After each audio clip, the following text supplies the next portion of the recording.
Chapter 1237. It was already deep into the night. Banta City's new district was filled with lights, and one could hear the noise of the streets in the distance, as well as the unrestrained laughter. It showed why this city was called the Pearl of the southwest corner of the continent and the city that never sleeps. Sui looked at the bright lights in the distance and heard the familiar sounds that entered his ears. He felt like he had transmigrated back to a big city on Earth. Banta City was the place where the new flyer was born. After many years of development, it had already become a large city that could compare to the royal city of the Lampari Kingdom, or even surpass it. It had an important position in the southwest corner of the signs, being known as the magic machine industry capital of the continent, so naturally it was incomparably prosperous. But as Sui walked through the streets of Banta City's new district, his heart was filled with sadness and melancholy, as well as a bit of confusion. Yes, the sadness and melancholy in Sui's heart wasn't that strong. Heinz was already close to 90 years old this year, and now that he was dead, for a normal human other than a magician, it was already considered a very long life. It far surpassed the average lifespan of a signs person, so he had lived a good life. Moreover, since he stepped down as the new Flyer's vice-chairman, he had been in a state of retirement for the past 20 years. With the large income from the new Flyer's shares, not only did he and Aunt Rhea enjoy a luxurious life, even his friends and family were brought along, living a very good life. So when Sui left, Heinz patted Sui's shoulder with a satisfied look. He said that even if he died now, it was worth it. The only regret was that he couldn't personally see Sui realize his dream. Sui didn't say anything and just casually said goodbye to Heinz before leaving Heinz's manor. He knew that Heinz probably wouldn't live to see the sun tomorrow. Although Heinz's face was rosy and filled with vigor, as well as him being able to drink large mouthfuls of wine, he didn't seem like an old man who was almost 90 years old at all. Sui was very clear that it was because of the life-praise magic of the elves that Heinz's life force was stimulated, allowing him to become this healthy in a short period of time. However, once this life force was exhausted, only death awaited Heinz. He didn't have much life force left to begin with, and now that he had used the life commendation, there was no way he could survive the night. Even so, Sui refused Alex's invitation to spend the night in the manor and chose to leave quietly. Heinz knew very well that he was about to die. He definitely had a lot of things to tell his family and friends. It was meaningless for him to stay there. Instead, he would disturb them. Moreover, he didn't want to stay there and wait for the news of Heinz's death. However, this didn't mean that Sui was indifferent to Heinz's death. On the contrary, seeing Heinz reach the end of his life with his own eyes gave Sui a very subtle feeling. It had been more than 30 years since he transmigrated to this world. He had already taken root here and had a great impact on this world. He had already completely integrated into this world. However, Heinz was the first person he was close to die in the 30 years since he transmigrated to this world. Sui was only 27 years old when he transmigrated. His parents were healthy and so were his grandparents. His classmates and friends were also safe and sound. There had never been any accidents, so this was the first time he had encountered such a situation. He always thought that he was strong enough and would be able to deal with anything indifferently, but this was his first time facing the death of his family and friends, so he was still at a loss. So after leaving Heinz's manor, he should have returned to the new Flyer's Banta City branch to rest, but he felt that his thoughts were a bit chaotic. He chose to get out of the car and wandered around alone. He needed to be alone to sort out his thoughts. After taking 2 steps, Sui looked up at the night sky and found that today was the rare night with 2 moons in the signs. Alice and Titus were hanging in the upper left and lower right corners of the night sky. They complemented each other and made the night sky very bright. Sui's eyes fell onto Alice and he thought of the ruins left behind by the Abyss demon race that Cassandra had found. Thinking of how these ruins could send Cassandra back to the planet under her feet from Alice that was hundreds of thousands of kilometers away, he revealed a bitter smile. He had always thought of going to space as his dream, but the main reason was that he wanted to return to Earth. When he had just transmigrated to this world, his mind had always been filled with thoughts of returning to Earth. But in the beginning, he didn't have a way at all. But now from the ruins left behind by the Abyss Demon race, he saw a trace of hope. The Abyss Demon race could use this magic array to travel hundreds of thousands of kilometers, so it was very likely that they had the ability to cross the Sea of Stars. If he also grasped this technology, wouldn't he have hope of crossing the Sea of Stars and returning to Earth? Even if there were countless difficulties, for example, the universe was boundless and he didn't know where Earth was.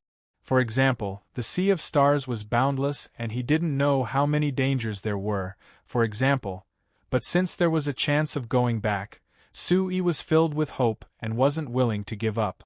However, seeing Heinz's situation today, he had to remember a fact that he had deliberately forgotten for a long time. He had transmigrated to this world for 30 years, and even if he returned to Earth, there was no need to mention his grandparents. His parents might not even be alive. As for his classmates and friends, he hadn't been here for so many years, so they might have already been listed as missing or dead, being forgotten in the depths of his memories. In this case, even if he returned to Earth, what was the point? Sui stared at Alice in a daze for a long time. Thousands of thoughts flashed through his mind and finally turned into a sigh. No matter what, he had lived in this world for so long and had a family and even children here. It was meaningless to think about those things that were already a foregone conclusion. After thinking it through, Sui took a deep breath and suppressed the various chaotic thoughts that had emerged because of Heinz. His face regained its calmness. As soon as he lowered his head, he saw a young man and woman walking over from the opposite side. Looking at their intimate appearance, they should be a young couple. The girl was originally pointing at Sui and whispering something, but when she saw Sui suddenly lower his head, she quickly put down her hand. Sui smiled, knowing that he had forgotten to use illusion magic to hide his face. The girl might have seen something, but because the street lights here weren't so bright, he wasn't sure. With a thought, Sui's face underwent some subtle changes. At first glance, he looked somewhat similar to his original appearance, but as long as one looked carefully, they would never recognize him. After doing this, Sui smiled and walked over to the young man and woman. Sure enough, when he appeared under a street lamp and the light fully revealed his appearance, the girl immediately showed a disappointed look. She shook her head, pulled the boy and hurriedly passed by Sui. This small interlude didn't affect Sui at all. He looked at the direction and slowly walked towards the place he had told them to rest. In the past few years, he had been busy in the Demon Cloud continent. There were very few opportunities to take a leisurely walk at night like now. Today, he might as well take a good walk. After taking a few steps, there was a roar that came from behind him. Sui knit his brows and turned to look. He saw several dazzling lights coming from behind him, and following them, there was the sound of a giant engine coming closer and closer. Although the magic car was very different from the cars on Earth, because it was based on Sui's theory, there wasn't that much of a difference in terms of mechanical principles. The magic car's engine would make mechanical noises, and Sui even kept a bit of this sound when developing the magic sedan. He wanted to pass on some of the car culture from Earth. Facts proved that this sound was very attractive. Many people who bought the magic sedan especially liked the sound of the engine, so the high-end magic sedan sold by the New Flyer was as popular as the sports cars on Earth. Just like on Earth, there were some young people who liked to make the engine sound even louder, disguising the normal magic sedan as a sports car. But the sound that Sui heard now was definitely a genuine New Flyer super magic sports car, and not a counterfeit. On this kind of night, hearing this familiar sound on the streets of the city, The first thought that appeared in Su-Yi's mind was that it was a race. Su-Yi didn't have a good impression of race cars, and he hated race cars in the city even more. Seeing the fast approaching lights, Su-Yi estimated that these magic sports cars were definitely going over 100 an hour, so he couldn't help giving a cold snort. Although this street wasn't the bustling part of Banta City, there were still people coming and going. Moreover, it was only a 2-lane road, so it could be considered quite narrow. These fellows actually dared to drive at such a high speed, they were simply unscrupulous. In the blink of an eye, the lights were still approaching. The young man and woman who had passed by Su-Yi had hidden by the side of the road when they heard this sound. However, when the magic sports car in front approached, there was suddenly the sound of tires grinding on the ground. The first magic sports car suddenly turned its lights and charged at the young man and woman on the side of the road. Chapter 12:38. When the young couple saw that the magic sports car had lost control and was rushing towards them, their minds had already turned blank, and they had even forgotten to dodge. Just as it was about to hit them, a figure suddenly appeared in front of them, and the magic sports car that had been speeding forward abruptly came to a stop. It could be clearly seen that the front of the magic sports car had collapsed into a ball due to the huge impact, and had been abruptly flattened. The tires were still spinning crazily, and had already ground out a cloud of green smoke on the ground, making an unpleasant squeaking sound, but it could not move forward at all. The young couple had long been dumbfounded, and stood in place blankly with an expression of disbelief. The figure in front of them turned his head, and gave them a reassuring smile. "How are you? Are you okay?" The young couple shook their heads blankly, and still could not make any effective response. However, after the girl was stunned for a moment, she suddenly recognized with the help of the light that the person who had suddenly blocked in front of them and saved them was the man who had brushed past them just now, and who looked a little like the legendary Chairman Su-Yi. "He is a mage?" Seeing the girl's surprised expression, Su-Yi smiled again, and turned around. He moved his magic slightly, and forcibly suppressed all the fluctuations of magic in the magic sports car in front of him. Only then did it come to a complete stop. Looking through the window, he saw that it should be a young man sitting in the driver's seat, and a similarly young girl sitting in the passenger's seat. She was staring at him with her eyes wide open, and also with a sluggish expression. Seeing Su-Yi's gaze turn towards him, the young man in the driver's seat was stunned at first, and then anger surged on his face. He opened the door, walked out, and raised his hand to point at Su-Yi and cursed loudly. "Are you King looking for death? You dare to block in front of this young master? Do you know how much this young master's car costs? Now that it has been reduced to this state, can you afford to pay for it?" Su-Yi shook his head and thought that this group of racers was really a group of ignorant kids. They didn't know how to reflect on their mistakes. They just opened their mouth. Su-Yi was too lazy to talk nonsense with him. He waved his hand at him, and the young boy who was still spewing out obscenities felt a violent wave of air hit him. His whole body flew a few meters into the air, and then fell heavily. He hadn't fainted during the violent collision just now, but this time, he simply fainted from the pain.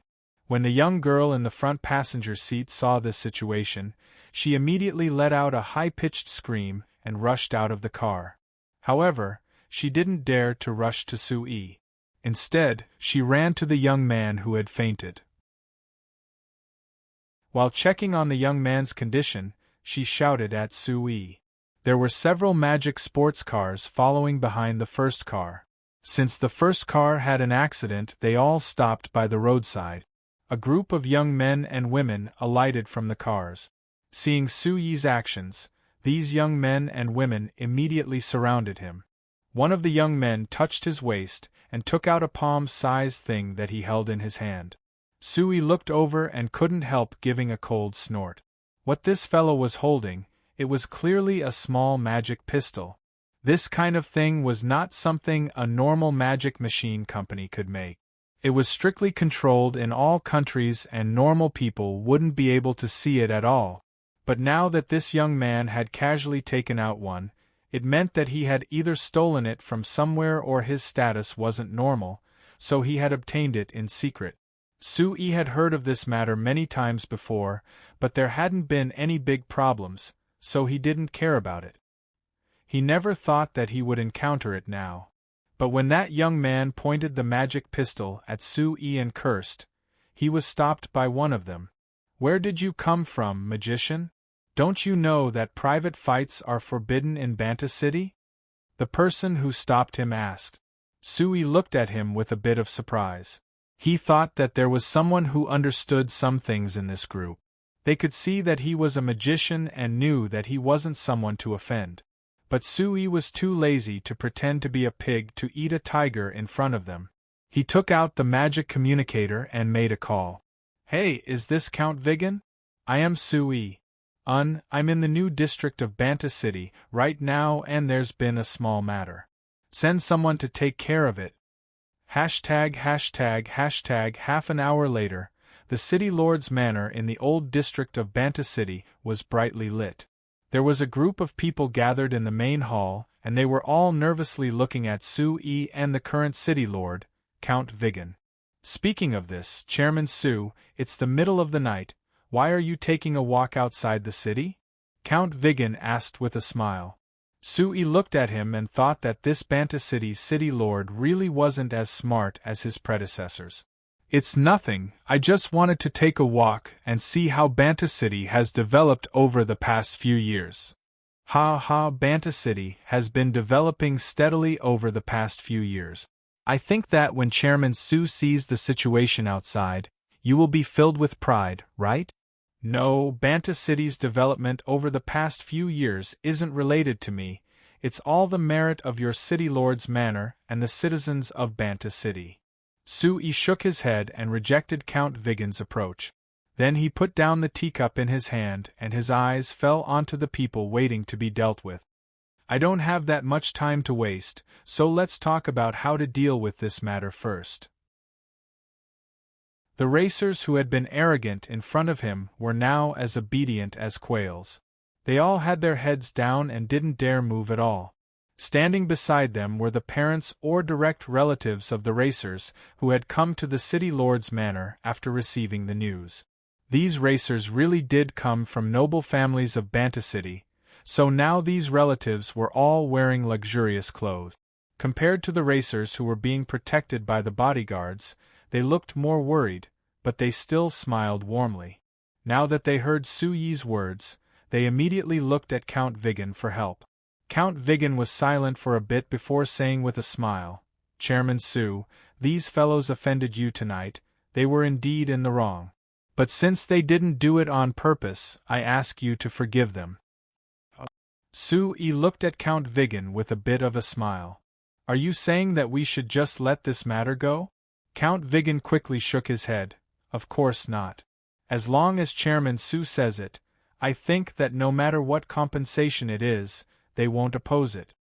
After saying this, Count Vigan looked at the relatives of the racers and they all began to talk. They all said that as long as Sui was willing to forgive their children, they could accept any compensation. Sui looked at these people with a playful gaze.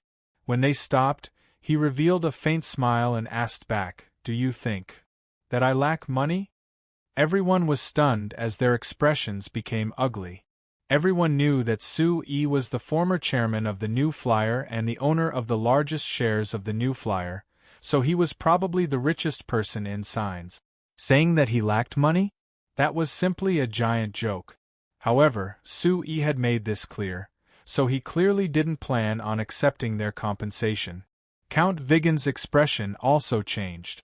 Before Sui came to Banta City, he already knew ahead of time. Because he already knew that Heinz was in critical condition and he knew that Sui would definitely come. Before Sui came, what he was most worried about was how to properly receive Sui. It could even be said that he had to serve him well and let him have a good time in Banta City. Otherwise, if he made Sui unhappy, he would be in big trouble as the current Banta city lord. But now, Sue was clearly unhappy because of this matter. Chairman Sue. How do you think we should take care of this? Count Vigan carefully asked. Sue pointed at the racers who were curled up. As for racing at night in the city, does your Lampari kingdom have any laws to restrict it? Count Vigan was stunned. He knit his brows to think before shaking his head. There aren't any laws for now, so what? Chairman Sue, could it be that you think that this kind of thing needs to be regulated by laws? Of course. If it wasn't for me, they might have been killed. Sue pointed at the young couple on the other side who had been trembling since they were brought into the city lord manor. Something that could cause people to die, could it be that it isn't worth a law to regulate it? Count Vigan had a trace of disapproval in his heart, but he still nodded on the surface. You're right. But there aren't any laws in the kingdom right now, and because Chairman Sue was here, there weren't any casualties, so look. It was fine because I was here.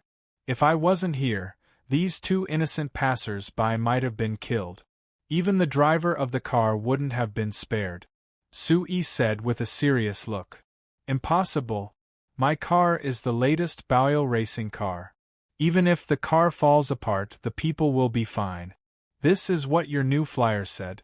The young racer who was stopped by Sue before but was knocked out by Sue suddenly couldn't help but shout loudly. Count Vigan and the other racers were shocked and glared at him fiercely. His parents standing next to him were so scared that they quickly covered his mouth with their hands and apologized to Sue. Sue's eyes turned to him and his eyes became stern. You mean, as long as you are fine, it's fine? What about them? Do you know that they were almost killed by you just now? Chapter 1239. That racer didn't say anything, but there was a clear look of unwillingness in his eyes. The young racer on the side, and even their relatives, all revealed looks of disapproval, clearly feeling that Sue was making a big fuss over a minor issue. Even the young couple that Sue mentioned who had almost been killed had a look of surprise, as if they never thought that Sue would be this angry because of them. Sue gave a sigh in his heart.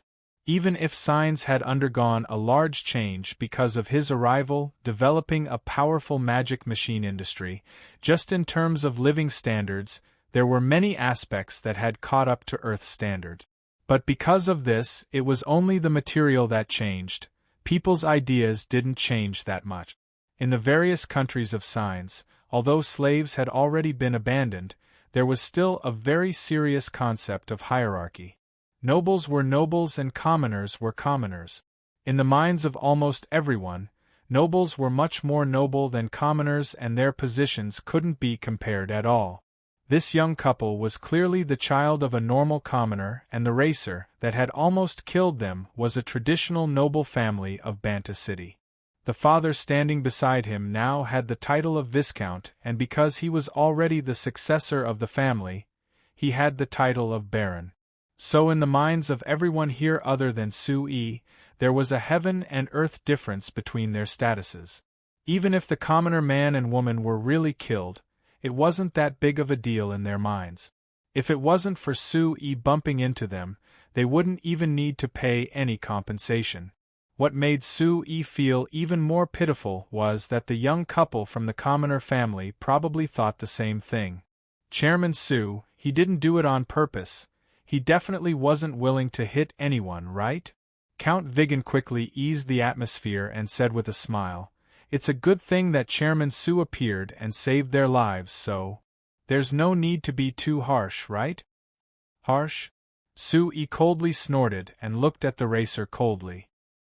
He then turned to Wigan and said, "I'm not an official of the Lampari Kingdom. I don't even belong to the Lampari Kingdom. So, it's up to you to decide how to deal with this matter. It has nothing to do with me. But in this case, as far as New Flyer is concerned, it's within my control." Count Vigan hurriedly continued, "Chairman Sue, please clarify." Sue pointed at the unconvinced racer and suddenly asked, "Do you have a driver's license?" Everyone was stunned and looked at the racer. The racer's face slightly changed. He hesitated and refused to answer. His parents, who were standing beside him, suddenly became anxious. Chairman Su is asking you a question. Hurry up and answer. The racer hesitated for a moment. Just as he opened his mouth to say, he was coldly interrupted by Su-yi. Don't try to lie. Anyone who has a driver's license has a record, I can check it at any time. This time, the racer's face changed greatly. After a while, he lowered his head in disappointment. I don't, everyone was surprised. Very good, then you're considered driving without a license. Moreover, because you're going over 100 kilometers an hour on the city streets at night, you've already violated many driver's license rules. According to the rules, I can now rule that you will never have the right to apply for a driver's license, and you won't have the right to drive a magic car. Do you have any objections? Unlike the several racers, whose faces had changed greatly as if they were about to die, the group of relatives all breathed a sigh of relief. If Su-yi's punishment was just like this, it really was too light. It was fine if he didn't have a driver's license. Who said that he couldn't drive without a driver's license? As long as he wasn't unlucky enough to be caught by Su-yi again, with the status of their families, driving without a license in Banta City wasn't considered a big matter at all. How could Su-yi not see what these fellows were thinking? With a cold snort, he pointed at the young couple and said, "Other than that, you almost killed them. Although nothing happened to them because of my appearance, you still need to compensate them." How could the parents of the racer not understand Su-yi's meaning? They quickly came to the young couple's side and looked very friendly. The young couple never thought that a Lord Viscount would be this humble to a commoner like them, so they didn't know what to do. In the end, Su-yi had Count Vigan come out and give them a compensation of 3,000 gold coins. 3,000 gold coins was a large amount for this young couple, but for a noble family that could drive the latest magic sports car, it wasn't considered much. So when both sides reached an agreement and obtained Su-yi's approval, everyone let out a sigh of relief. With Su-yi's appearance, everyone thought that this matter would become very big, but they never thought that it would only take a trivial 3,000 gold coins to solve the problem. This really was outside of their expectations, but when they were prepared to leave with their thanks, Su-yi suddenly gave them a warning. Don't try to take revenge in secret, I will have someone follow up on this matter. If something happens to them after this, don't blame me for being impolite. Su-yi's cold words shocked everyone. The parents of the racer quickly promised Su-yi that they wouldn't secretly cause trouble for the young couple in the future, so Su-yi let them go. After everyone left, the city lord's manor's main hall returned to normal. Count Vigan looked at Su-yi, who was sipping his tea with his eyes closed, not knowing what he was thinking, and his heart was filled with doubt. Although he wasn't like the previous Banta city lords who had many chances to work with Su-yi based on the information he had gathered, Su-yi wasn't someone who was easy to talk to. It had to be known, even the Kanla Empire had paid a heavy price for offending him. But now, these ignorant brats had directly offended him, and 2 of them had even cursed at him. Yet, in the end, he had only given them such a light punishment. It was really puzzling. Count Vigan. Su-yi suddenly spoke. Count Vigan was shocked, but he quickly calmed himself down and said with a smile, "Chairman Su, do you have any other orders? I've heard that there were 2 worker riots in Banta City last month?" Su-yi asked. Count Vigan's heart skipped a beat. After thinking about it, he replied with a nod, "Yes. Chairman Su, where did you hear this news? What was the reason for the riots?" Su-yi didn't reply and asked back. "This. The workers weren't satisfied with their wages, so they chose to go on strike. Then there was a conflict with the factory, so it would be too much to call it a riot. Then how was it taken care of in the end?" Count Vigan slightly knit his brows, not understanding why Su-yi would suddenly ask these questions. But he was very clear that since Su-yi was asking about this, He definitely knew quite a bit about it. There was no meaning in hiding it, so he replied, "Our city lord's manor only caught the workers who led the riot and didn't do anything else." "Is that so? But why did I hear that the leaders of the riot died in prison?" Su Yi's voice suddenly became cold. Count Vigan was surprised. How did Su Yi even know about this? The leaders of the workers had internal strife in the prison and they fought each other to death. At this time, Count Vigan could only give the answer that he had given to the newspaper before. "Is that so? You also reported this to Queen Seveni?" Su Yi asked. "It was indeed reported like this." "Then how did the Queen respond?" "Her Majesty hoped that I could maintain order in Banta City. She didn't want to see something like this happen again." "It's like this." Su Yi gave a nod before falling into silence again. Count Vigan looked at Su Yi with a worried heart, not understanding why he would suddenly ask these questions. When facing Su Yi, he was even more nervous than facing Her Majesty Seveni. Because he was very clear that Her Majesty still needed him to manage Banta City. As long as he didn't make any big mistakes, on account of his family, Her Majesty wouldn't do anything to him. But Su Yi in front of him was different. As long as Su Yi was willing, he could give the order with a single word. He could destroy most of the magic machine industry in Banta City through the new flyer. If the magic machine industry was destroyed, Banta City was no different from being destroyed. He as the city lord could only be destroyed with it. Perhaps other people wouldn't do this kind of thankless thing that could even hurt both sides, but Su Yi was considered a madman by many people. He had countless crazy ideas and methods, so no one was certain that he wouldn't do something like this. After a while, Su Yi spoke again. "Count Vigan, you just said that the workers weren't satisfied with their wages, so they chose to go on strike. Then I want to ask, just how low is the average wage in Banta City that the workers would choose to go on strike and clash with the factory?" Count Vigan said with a serious look, "According to Her Majesty's orders, according to the rules of the Royal Parliament, Banta City has set a minimum wage last year. No matter what kind of work it is, the minimum wage can't be less than 8 gold coins a month. I think that there isn't a company in Banta City that would go against this rule." Su Yi's smile had a trace of ridicule. 8 gold coins a month, for Banta City where prices had soared and the standard of living kept increasing, it wasn't considered high income, but it was enough to support a normal family. If the workers of Banta City could receive this kind of wage, they would choose to go on strike and clash with the factory. But Su Yi was very clear that the capitalists of Signs weren't any different from the capitalists of Earth. They were even more ruthless than the capitalists of Earth. The minimum wage of 8 gold coins a month was just a number on the surface. Actually, according to the information that Su Yi had obtained, there were many companies in Banta City that would use various excuses to deduct wages. In the end, the wages that the workers received were less than half the agreed wage, being far less than 8 gold coins. Moreover, there were many companies that increased their working hours and increased their intensity, making many workers feel like they couldn't take it. It was because of this situation that there were 2 worker riots in Banta City. Count Vigan was the city lord of Banta City, so it was impossible for him to not know about this situation.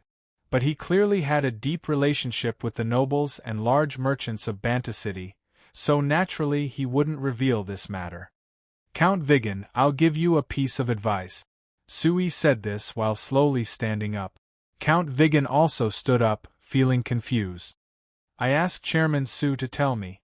Don't look down on the strength of the working class. Other than that, help me pass on these words to Her Majesty." After throwing down these words, Su Yi left the city lord's manor, leaving Count Vigan in a daze. Chapter 1240. When the sky lit up, Su Yi received the news that Alex had personally sent to him. Heinz was dead. According to Alex, Heinz had gathered all his family and friends in the manor last night and held a grand banquet. They drank a lot, talked a lot, and had fun all night. It was only when the first ray of sunlight shone down that he suddenly collapsed in Ria's arms without any warning.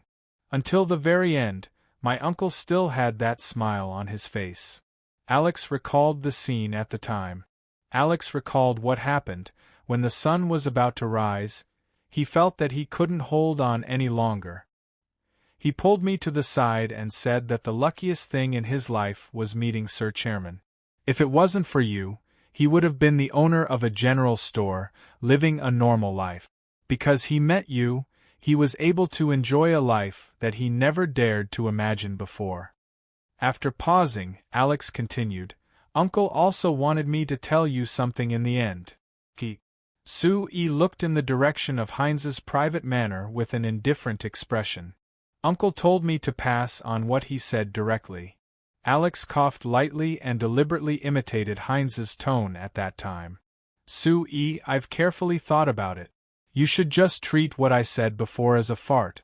You've already done enough for Banta City and the Lampari Kingdom. It's time for you to rest. As for other things, don't worry about them if you can. Sue-E looked at Alex. It's just this. It's just this. Sue-E thought about it before nodding and not saying anything else. After that, Alex told Sue-E about the arrangements for Heinz's funeral and asked Sue-E if he was willing to attend. Alex didn't need to ask this question, but Sue-E had left after talking to Heinz last night. He couldn't understand Sue-Yi's thoughts, so he could only ask him. Of course, Heinz is my old friend. How could I not attend his funeral? Sue-E thought about it before adding, other than that, I'm planning on giving a speech at the funeral. You can arrange it. Alex was overjoyed when he heard this. Not only was Sue-E willing to attend the funeral, but he was also willing to give a public speech at the funeral. This was equivalent to publicly expressing his strong support for the Heinz family, which was greatly beneficial to him and his other family members. Yes, Sir President. Also, Heinz's funeral must be organized well. I don't want to see anything disharmonious. Tell your good-for-nothing relatives for me that if any of them dare to cause trouble, don't blame me for disciplining them on behalf of Heinz. Sue-E said with a cold expression. Alex was shocked. He knew that this was not only a warning from Sue-E to his friends and family, but also to himself. He quickly nodded. 2 days later, Sue-E made a public appearance at Heinz's funeral and gave a speech. The news quickly spread throughout Signs. Sue-E had already left the Signs continent for an entire 6 years. Perhaps he had returned to Signs in these 6 years, but he had never appeared in public. Now that he had suddenly made a public appearance, it naturally attracted the suspicions of countless people. Could it be that Sue-E wasn't satisfied after leading the new flyer to conquer the Demon Cloud continent, so he was planning to return to Signs and conquer the continent? Don't mention this kind of joke. Sue-E shook his head at the Kandra Emperor in front of him. Your Majesty, I came back this time mainly to see the industrial development of Signs. Although I've received quite a bit of information over the years, it can't compare to seeing it with my own eyes. The Kandra Emperor's smile disappeared, and after thinking for a bit, he asked with a frown, after seeing it, what are you planning to do? Sue-E revealed a faint smile. I have a space plan. I wonder if your Majesty is interested? Space plan? The Kandra Emperor was surprised.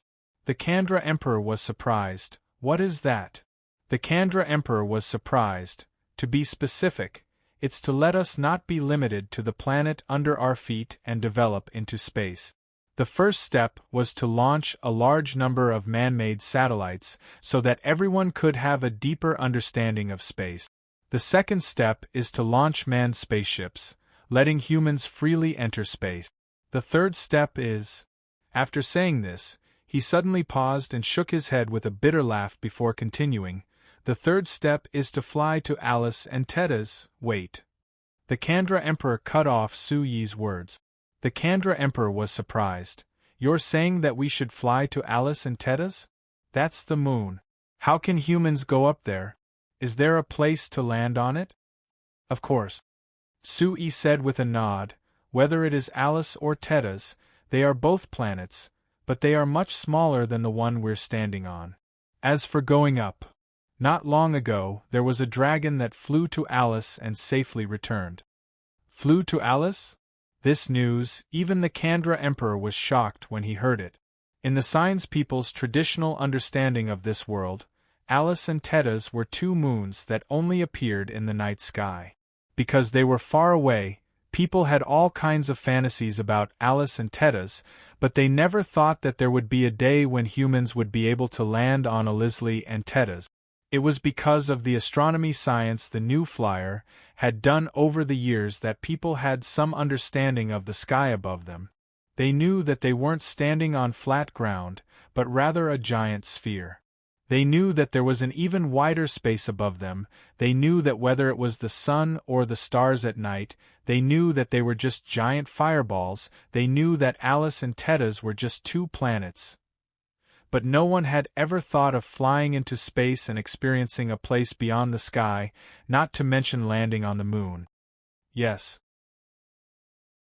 The physical bodies of dragons are far stronger than those of humans and other races.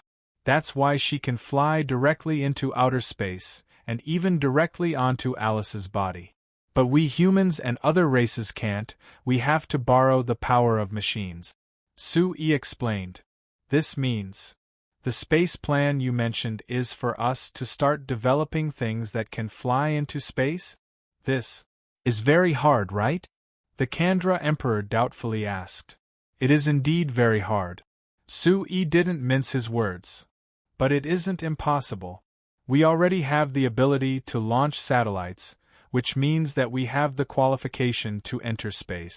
Now that the dragon race is helping us collect data on space, it will be easier for us to enter space as soon as possible. The Kandra Emperor thought for a bit before spreading his hands and asking, Chairman Sue, it isn't that I don't believe you, but please tell me or Arcane Empire participating in your space plan, what benefits do we get? Sue-E took out a picture from his chest with a smile and placed it in front of the Kandra Emperor. The Kandra Emperor doubtfully took the picture and after looking at it, his face sunk. Chairman Sue, what do you mean by this? This picture was of a valley that didn't look like much, but the Kandra Emperor could tell with a single glance that this was a military magic machine research base that the Kandla Empire had set up in the eastern province. This base was a top secret in the Kandla Empire. How did Sue-E know about it? Your Majesty, there's no need to suspect that someone leaked this secret. Carefully look at this picture. Do you see any problems? The Kandra Emperor seriously looked at the picture and after a while, he found that the angle of the picture was very strange. Properly speaking, if it was a picture of a valley, it would be drawn from a high vantage point or it would be drawn from above. The angle chosen in this picture was directly above, but it seemed to be very close, so much so that the situation in the valley was extremely clear. Even the leaves of a tree on the hill next to it could be seen clearly. This was a bit strange. The valley didn't seem strange on the surface, but it was heavily guarded. It was impossible for other people or flying machines to not react at all when they were this close. How is this done? The Kandra Emperor asked in a deep voice. Sue-E pointed up. Your Majesty, if I said that this was taken by our company's satellite, would you believe me? The Kandra Emperor looked up at the sky in the distance and gave a cold snort. Absurd. Your company's satellite is in space, and according to the data your company has released, it is over 100 kilometers above the ground. How could it take a picture of something on the ground? And it's this clear? Sue-E smiled and didn't say anything. The Kandra Emperor looked at Sue-E for a while before finally taking a deep breath and relaxing the expression on his face. Sue-E and the Frestec Chamber of Commerce had done countless shocking and unbelievable things, breaking the common sense of the people of the Signs continent countless times. Even if the Kandra Emperor felt that what he said was absurd, he still felt that it was very likely that it was true. Not to mention that Sue-E didn't need to lie to him about this matter. Chairman Sue, your satellite can't just see this valley, right? Of course. Su-yi admitted without any politeness. Then, is there a way to not let you see it? Of course there is. Su-yi paused before adding in an explanation. If your Kanla Empire also has the ability to send satellites into space, having the ability to record the situation on the ground in high definition, naturally you would know how to prevent it from being seen. This is a very simple logic, isn't it? The Kandra Emperor's breathing became a bit heavier. Su-yi's words were simply a threat. But he had to believe and he had to listen. If any place in the Kanla Empire could be seen by the new flyer's satellite, what secrets would there be? Seeing the Kandra Emperor's expression quickly change, the smile on Su-yi's face became even wider. He knew that the Kandra Emperor's heart was already shaken and he would agree sooner or later. Then, after taking care of the Kanla Empire and the Malar Empire, which country should he target next? Chapter 1241. Su-yi returned to Signs after 6 years. His every move was watched by countless people.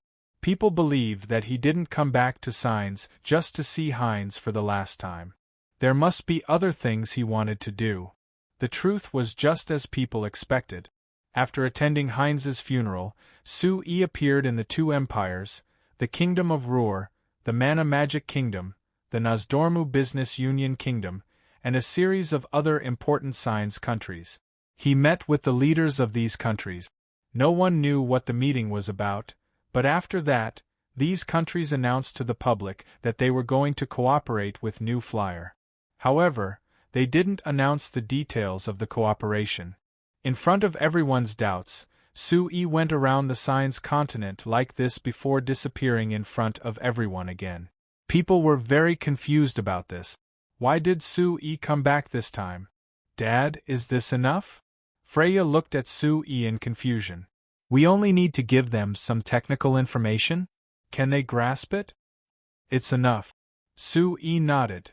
Right now, the major countries in Signs already have a complete magic industry system and technology accumulation.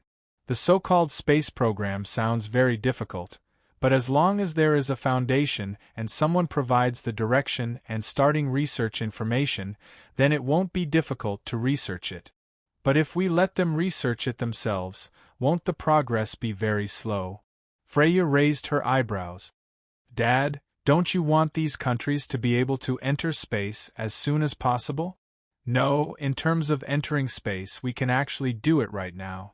The reason why we let the countries in Signs participate is because we want them to set their sights a bit higher and not be limited to the small Signs and this planet. Freya shrugged. They might not understand your thoughts.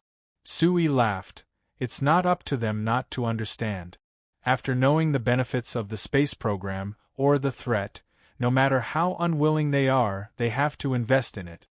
Freya giggled and pursed her lips. Daddy, sometimes I feel that you're really bad.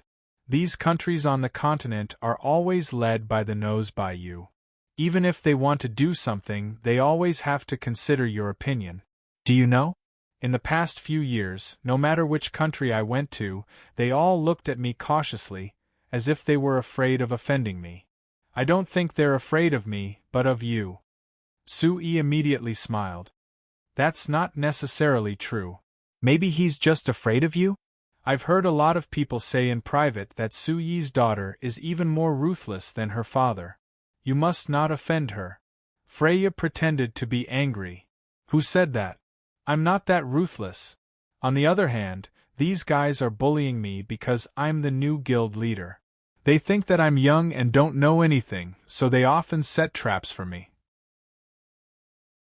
If it weren't for the fact that you always said that you wanted everyone to develop together, I would have dealt with them a long time ago. Su-yi looked at Freya's angry face, smiled, and asked softly, Freya, it must be hard being the guild leader these past few years, right? Freya was silent for a moment. She first nodded, then shook her head and smiled. At first, it was hard, but after getting used to it, it's nothing. Then do you regret your decision now? If you don't want to and want to step down as the guild leader, I'll support you. Your mother often told me that she hopes that you and Sujwa can go to the island, live together as a family, and live a happy life. Sujwa was Su-En Steele's second child. He was different from Freya. After he was born, Su-E used the tradition of Earth to give him a Chinese name. Just like Su-E, he was a little different. Sujwa's personality was very different from Freya's since he was young. He was very calm when he was young, unlike Freya, who was lively and active. He was also very interested in studying magic since he was young. With the excellent genes passed down from his parents and the excellent magic teaching environment at home, Sujwa showed great talent in magic since he was young. He entered the New Flight College at a very young age, and directly entered the Magic Research Institute of New Flying Chamber of Commerce after graduation. He was 28 years old this year, and was now one of the project leaders of the New Flyer Magic Research Institute. His current research topic was related to magic power consumption. No, I don't regret it. Freya only showed such a bright and innocent smile in front of Su-E. For the first 2 years, I was working hard because of the decision I made. But after I got used to this position, I feel that being the president is very good. After a pause, Freya said to Su-E very straightforwardly, "Dad, I like the feeling of being able to make a lot of important decisions. It makes me feel that my life is completely under my control. It makes me feel free." Being in a position with such great responsibility makes you feel free? Su-E looked at Freya with a little surprise. He thought that his eldest daughter might be born to be in a position of power, which was very different from him. Yes. Freya nodded hard. "I like this feeling now, so you don't have to worry about me quitting this job." Su-E couldn't help but laugh. "It's better if you want to continue. I've said it before, you should try to be the master of your life. As your father, I can only pave the way for you. It's up to you how you walk in the end. Now that you think it's good, then keep doing it. But you have to know that the president of New Flyer has a lot of power and responsibility, so you can't just do what you want." "I know." Freya hugged Su-Ye's arm with a smile. "Dad, now that you have the Demon Cloud continent in your hands, have you thought about building a country and being the king, ruling the entire Demon Cloud continent? I think that would be very cool." "Cool your head." Su-E knocked Freya's head without any hesitation before taking a deep look at her. "I'm not interested. If you're interested, you can be the queen yourself, I won't stop you." Freya rubbed her head and giggled. "I'm also not interested. Although I like the feeling of being in control as the president, I still feel that it's very troublesome. If I had to be the queen like Auntie Seveni, I would definitely be annoyed to death." "It's good that you understand." Hearing that Freya's words came from her heart, Su-E let out a sigh of relief. "Your Auntie Seveni. Actually, when I first met her, she was a pure and caring little girl, but she was very different from now." Freya secretly looked at the complicated expression on Su-Ye's face. After thinking about it, she carefully asked, "Dad, are you and Auntie Seveni having a conflict?" "No, there's no conflict between us. This is a problem of the Lampari Kingdom, we're all clear on this, but we can't avoid it. This is something that can't be helped, but no one can complain about it. Then you went to the two empires, the Kingdom of Roer and the Nozdormu Business Union Kingdom, but you left after attending Uncle Heinz's funeral in the Lampari Kingdom. You didn't see Auntie Seveni after coming back, right? Raymond asked me about it yesterday." "Oh? Raymond asked you?" Su-E asked in a surprised voice. "What did he say?" "Raymond just casually said a few words, saying that he wanted to greet you, but he didn't mention Auntie Seveni. He did mention that you went to Banta City and attended Uncle Heinz's funeral, but you didn't take a trip to Anvilmar City." Freya paused before continuing. Raymond seemed a bit dissatisfied about this. "Dissatisfied?" Su-E revealed a faint smile. "I stayed in Banta City for 5 days and didn't Seveni also not attend Heinz's funeral?" Freya blinked and couldn't help but chuckle. "Dad, why do I feel That you and Auntie Seveny are like a couple that is having a fight? Don't speak nonsense, Sui reprimanded. Seveny is the queen of the Lampari kingdom. You have to give her enough respect no matter what. Moreover, your mom heard it. Mom wouldn't say anything even if she heard it, Freya said with a giggle. Mom said to me before that if you were willing, perhaps you would be the Lampari kingdom's king right now. Sui helplessly shook his head and said with a sigh, It's all in the past, let's not mention it. In short, because of our positions, Seveny and I are indeed a bit unharmonious. But she is an old friend that I've known for 30 years and the Lampari kingdom is our new flyer's most important partner and ally, so personal conflicts don't mean anything, so you don't need to worry about this. Raymond and I have never worried about this problem, we've always had a happy cooperation. But this space project was proposed by you and you're deliberately excluding the Lampari kingdom, so I want to understand your true attitude. My attitude isn't important. Sui shook his head. The Lampari kingdom has the most complete magic machine industry in the signs and has the deepest accumulation of technology, so of course they won't miss out on the space project. Is that so? Freya revealed a sweet smile. Then I understand. Seeing Freya agree so quickly, Sui suddenly thought of a question and asked with knit brows, Freya, are you close to Raymond? Yes, we often talk in private, so our relationship is indeed good. What is it? You wouldn't have any feelings for him, right? Sui asked in a hesitant voice. Feelings? Freya looked at Sui in surprise. After thinking for a bit, she suddenly understood and broke out in laughter. Dad, you must have misunderstood something. Ha ha. Ha ha, I'm dying of laughter. I know you don't need to worry, how could I like Raymond? I already knew that Raymond, Freya couldn't stand up from laughing, so she could only look up at Sui with a teasing smile. Isn't he my little brother? Sui was instantly embarrassed. Chapter 1242. He stayed in the New Flight Commerce main base to discuss some ideas on promoting the space program with Freya and met up with some old friends before Sui left Signs again. Counting it, from the time he came back to Signs, seeing the dying Hines and leaving, it had only been half a month. It could be said that he had come and gone in a rush.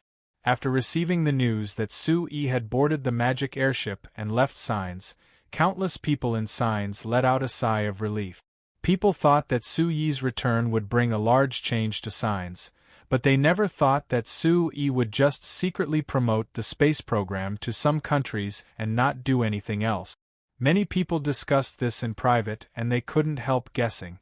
Could it be that what Sui said before was true? He had really given the new flyer to Freya and didn't care about anything in Signs? No one could read Sui's mind, so no one could be certain of Sui's true thoughts.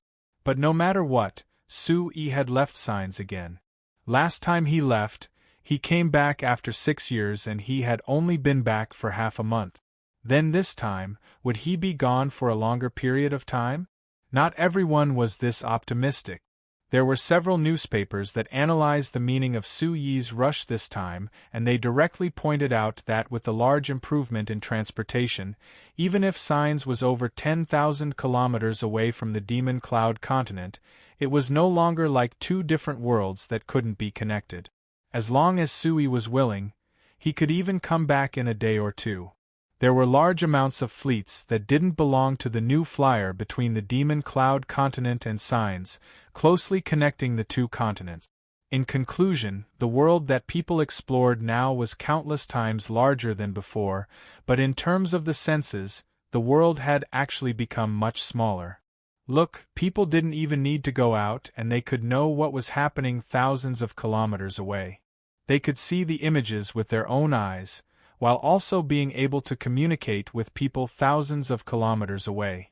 If they couldn't, they could take the most advanced magic airship and arrive at the scene of the incident in a short period of time. Like this, what was the difference between being right in front of you and being thousands of kilometers or even tens of thousands of kilometers away? So although Sui had left signs, as long as he was willing, he would still have a large influence on signs. In the end, the new flyer was still the strongest magic machine company in signs and had a large role in all the countries on the continent, so who would dare ignore it? It had to be said, the analysis of these newspapers was very reasonable. But for those people who let out a sigh of relief after knowing that Sui had left, Sui staying in signs was more of a psychological pressure on them. Now that he had left, it was to show everyone his attitude, so naturally these people felt much more relaxed. So with Sui's departure, the hearts of the people in signs began to waver again. August 1824, 3 months after Sui left signs again, the Mala Empire suddenly sent troops to attack the Nomi Duchy to the southeast. In just a week, the small Nomi Duchy was completely invaded by the Mala Empire's army and was declared extinct. Duke Nomi received this news ahead of time and chose to escape. Due to his slight bloodline relationship with the Kanla Empire's royal family, Duke Nomi Duchy fled to Wimbledon City and sought the protection of the Kanla Empire. The Kanla Empire immediately issued a serious warning to the Mala Empire, warning the Mala Empire to immediately withdraw their troops and return the Nomi Duchy to Duke Nomi Duchy. However, the Mala Empire sternly refused. At the end of August, the Kanla Empire chose to send troops, but they did not directly attack the Mala Empire. Instead, they attacked a small duchy sandwiched between the two empires. Before the Mala Empire could react, they took over this small duchy in just 5 days. This small duchy called Logdenstein was inextricably linked to the Mala Empire. Because it was sandwiched between the two empires, it was in a very sensitive geographical position and had always been protected by the Mala Empire. Now that the Kanla Empire suddenly sent troops to attack Logdenstein, it was undoubtedly revenge for the Mala Empire's occupation of the Nomi Duchy. Just as the two empires were still denouncing each other through official and unofficial channels, the southeast of the continent was also in turmoil. The Nozdormu Business Union Kingdom's first and second fleets moved out at the same time and consecutively contributed more than 10 islands to the east of Signs. Then, they quickly built fortifications on these islands and completely sealed off the coastline of the southeast corner of the continent, controlling it in their own hands. The coastal countries of the southeast corner of the continent naturally protested against this, but the Nozdormu Business Union Kingdom didn't care about this at all.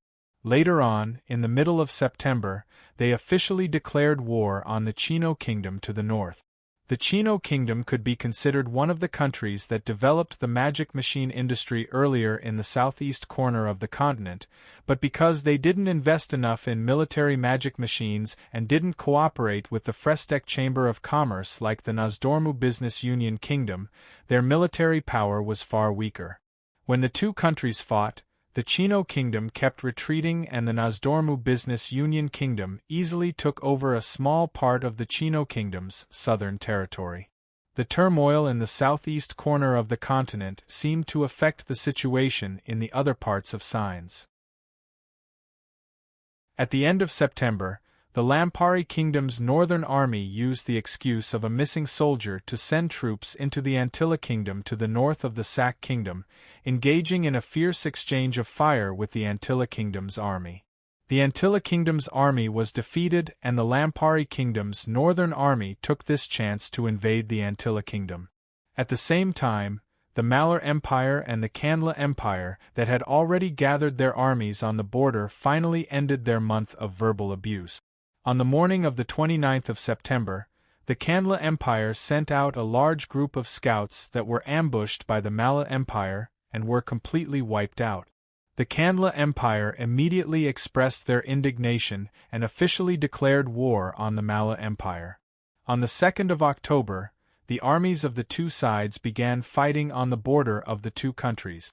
With the first explosion of the magic cannons in this battle, it meant that the Signs that had been peaceful for over 20 years was once again in turmoil.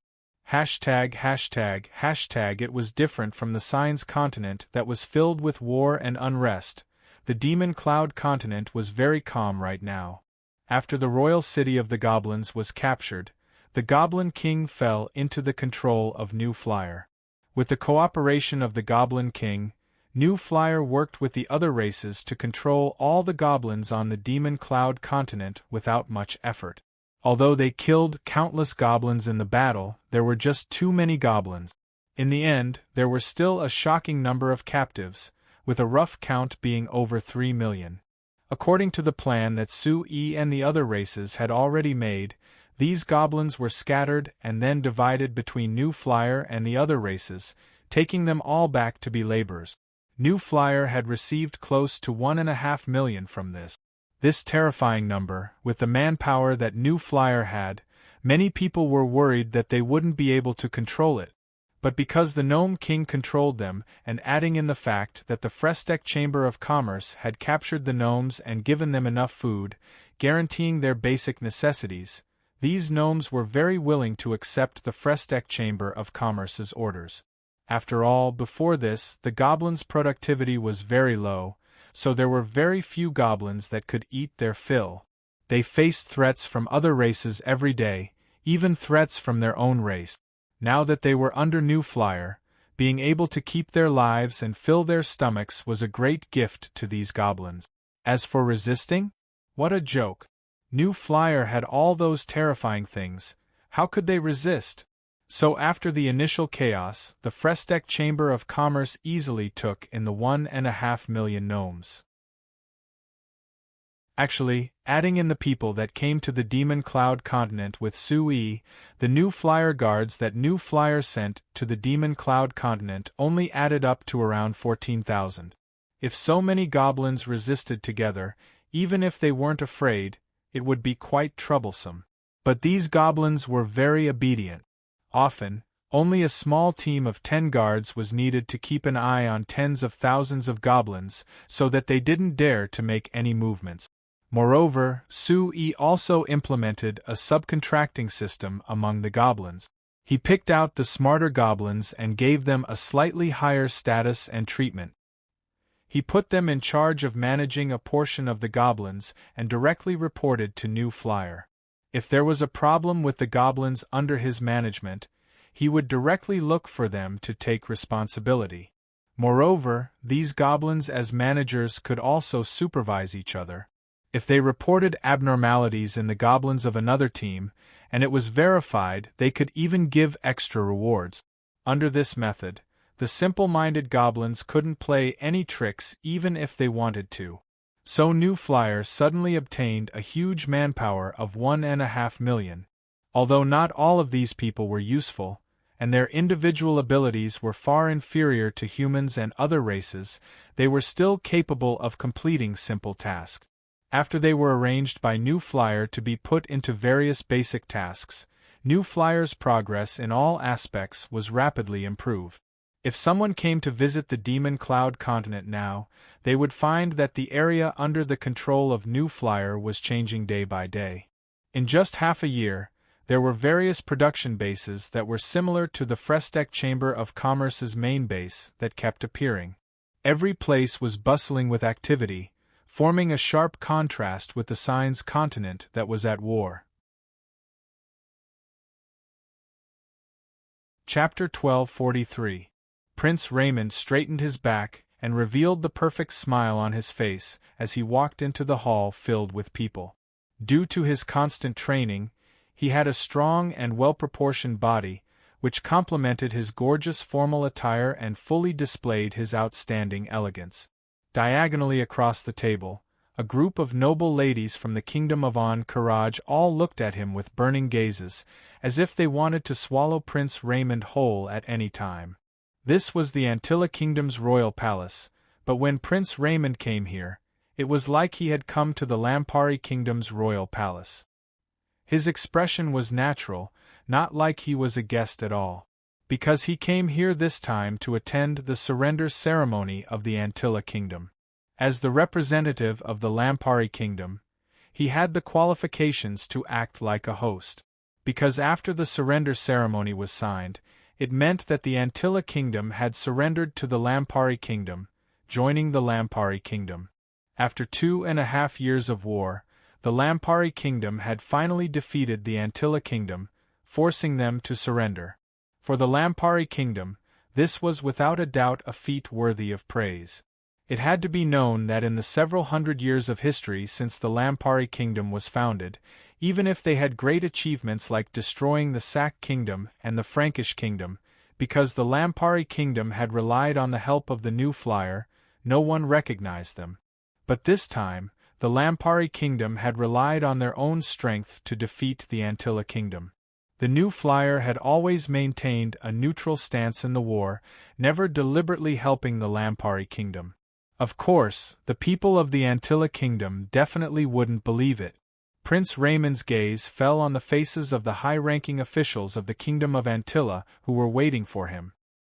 He found that their smiles were very forced, and many of them had a trace of unwillingness and viciousness that they didn't try to hide. He couldn't help but laugh. So what if they weren't convinced? The truth was that the Antilla kingdom couldn't resist the Lampari kingdom and had already been conquered. Even if there were still some opposing forces in the Antilla kingdom, it was already a small problem that wasn't worth mentioning and wouldn't affect the big picture. Thinking of this, the smile on Prince Raymond's face became even wider as he walked over to the representatives of the Antilla kingdom. However, he had only taken a few steps when he suddenly felt a special gaze from the surrounding crowd. He could not help but turn his head to look at the source of the gaze. However, he only saw an unremarkable girl hidden in the crowd. Although her clothes were luxurious, she didn't seem that different from the noble ladies of the Antilla kingdom. But when the girl raised her hand and made a strange gesture, Prince Raymond's eyes narrowed. She then nodded to Prince Raymond and turned to leave. Prince Raymond's footsteps before he continued walking. Even though there were a few ministers from the kingdom of Ancharaj who tried to create some obstacles, they were all resolved by Prince Raymond. In the end, the situation had already been decided and the Antilla kingdom couldn't resist at all. When it was deep into the night, the ceremony and banquet that had lasted for several hours finally came to an end. Prince Raymond declined everyone's invitation and directly left the Antilla kingdom's royal palace. After leaving the royal palace, he took the motorcade of the Lampari kingdom, but they didn't head to the embassy that the Antilla kingdom had already prepared. Rather, they drove out of the Antilla kingdom's royal city. They came to a place that was around 3 kilometers away from the royal city's west gate, and the motorcade stopped by a small river. Prince Raymond got out of the car and walked to another normal-looking magic sedan that was parked by the river. He casually opened the passenger door and sat down. "Hey, Raymond, you weren't pulled away by that Antilla noble, miss?" The person in the driver's seat turned around and asked Prince Raymond this question with a smile that was like a flower. If someone was here, they would definitely be very surprised. Because this person was actually the new flyer's chairman, Freya. Prince Raymond gave a shrug. "Freya, if you're looking for me, even if there are many noble misses who invite me, I can only reject them." In front of Freya, his tone wasn't like the gentle and dignified, just and benevolent prince that the people of the Lampari kingdom knew at all. He was very relaxed. Freya looked at him and shook her head. "It's not suitable for you to say this to me. Other than that, your son is already 2 years old. Don't have any random thoughts of being a playboy." Hearing Freya mention his son, Prince Raymond's face lit up with happiness. Hather can already run around. I think that in a few years, I'll be able to bring him around to play. After pausing, he revealed a bitter smile. "Speaking of being a playboy, I'm not that interested. But Mother has always wanted me to find a few more, and it would be best if I could have a few more children, so she has always encouraged me." Freya gave a soft snort. "Aunt Seveni wants to hold a few grandsons that much? She is thinking about the bloodline of our Lampuri royal family. I can understand that." Prince Raymond defended Seveni again. Freya looked at Prince Raymond and shook her head. Forget it, you royal family people have different thoughts from us normal people, I'm too lazy to care that much. Prince Raymond looked at Freya, thinking that a new Flyers chairman like you isn't a normal person. Then he thought of another problem. Freya, speaking of this, when are you planning to get married? You're already 30 this year. Shut up. Freya fiercely reprimanded. You're a prince, don't you know that it's impolite to discuss a woman's age? Prince Raymond helplessly spread his hands. But you have to admit this problem, right? I think that even Uncle Sue and Auntie Steele must be worried. Haven't you considered it? I say, you are a respected prince, the future king of the Lampari kingdom. Can you care about the important matters you should care about? Why are you asking me these questions? Freya glared at him. You want me to get married? All right, as long as you can find a man as outstanding as my father or just a bit worse, I'll agree. Can you find one? Prince Raymond revealed a bitter smile. Sue had already become a legend in signs. Whether it was his personal arch-magus or his career as the new flyer, he had already reached the peak of this world. How could there be another person that could compare to him? All right, time is precious. Let's stop talking nonsense and get down to business. Freya cleared her throat and continued. Raymond, your Lampari kingdom still doesn't plan to develop aviation? I received news yesterday that the Canla Empire has already launched their 6th satellite. The Malar Empire also launched their 5th last month. If you give them some time, I believe that they will be able to establish a complete satellite monitoring network. When that time comes, the other countries that don't have such things will suffer a big loss. Especially your Lampari kingdom. Don't look at how glorious it is now after swallowing the Karaj kingdom. In fact, the gap between the two empires has already widened. If you don't do your best to catch up, the gap will only grow bigger in the future. Prince Raymond was silent for a long time before asking, Is this your idea or Uncle Sue's? It's my idea. Father has long stopped asking about signs, it's not like you don't know. Prince Raymond was silent for a bit before giving a sigh and saying with a bitter smile, Actually, I've already thought of this problem. I also feel that our Lampuri kingdom should develop the aviation industry and can't fall behind too much. But mother, Freya looked at Prince Raymond for a while before her eyes suddenly turned and she said with a smile, Tell me, Aunt Seveny hasn't been willing to develop aviation all these years. Is she still angry with my father? Prince Raymond looked at Freya. He wanted to refute this, but when he opened his mouth, he couldn't refute at all. Since Sue returned to the Signs continent 3 years ago and promoted the space program, there were many countries on the continent that began developing their aviation industry. The two empires had already sent their first man-made satellite into the sky last year.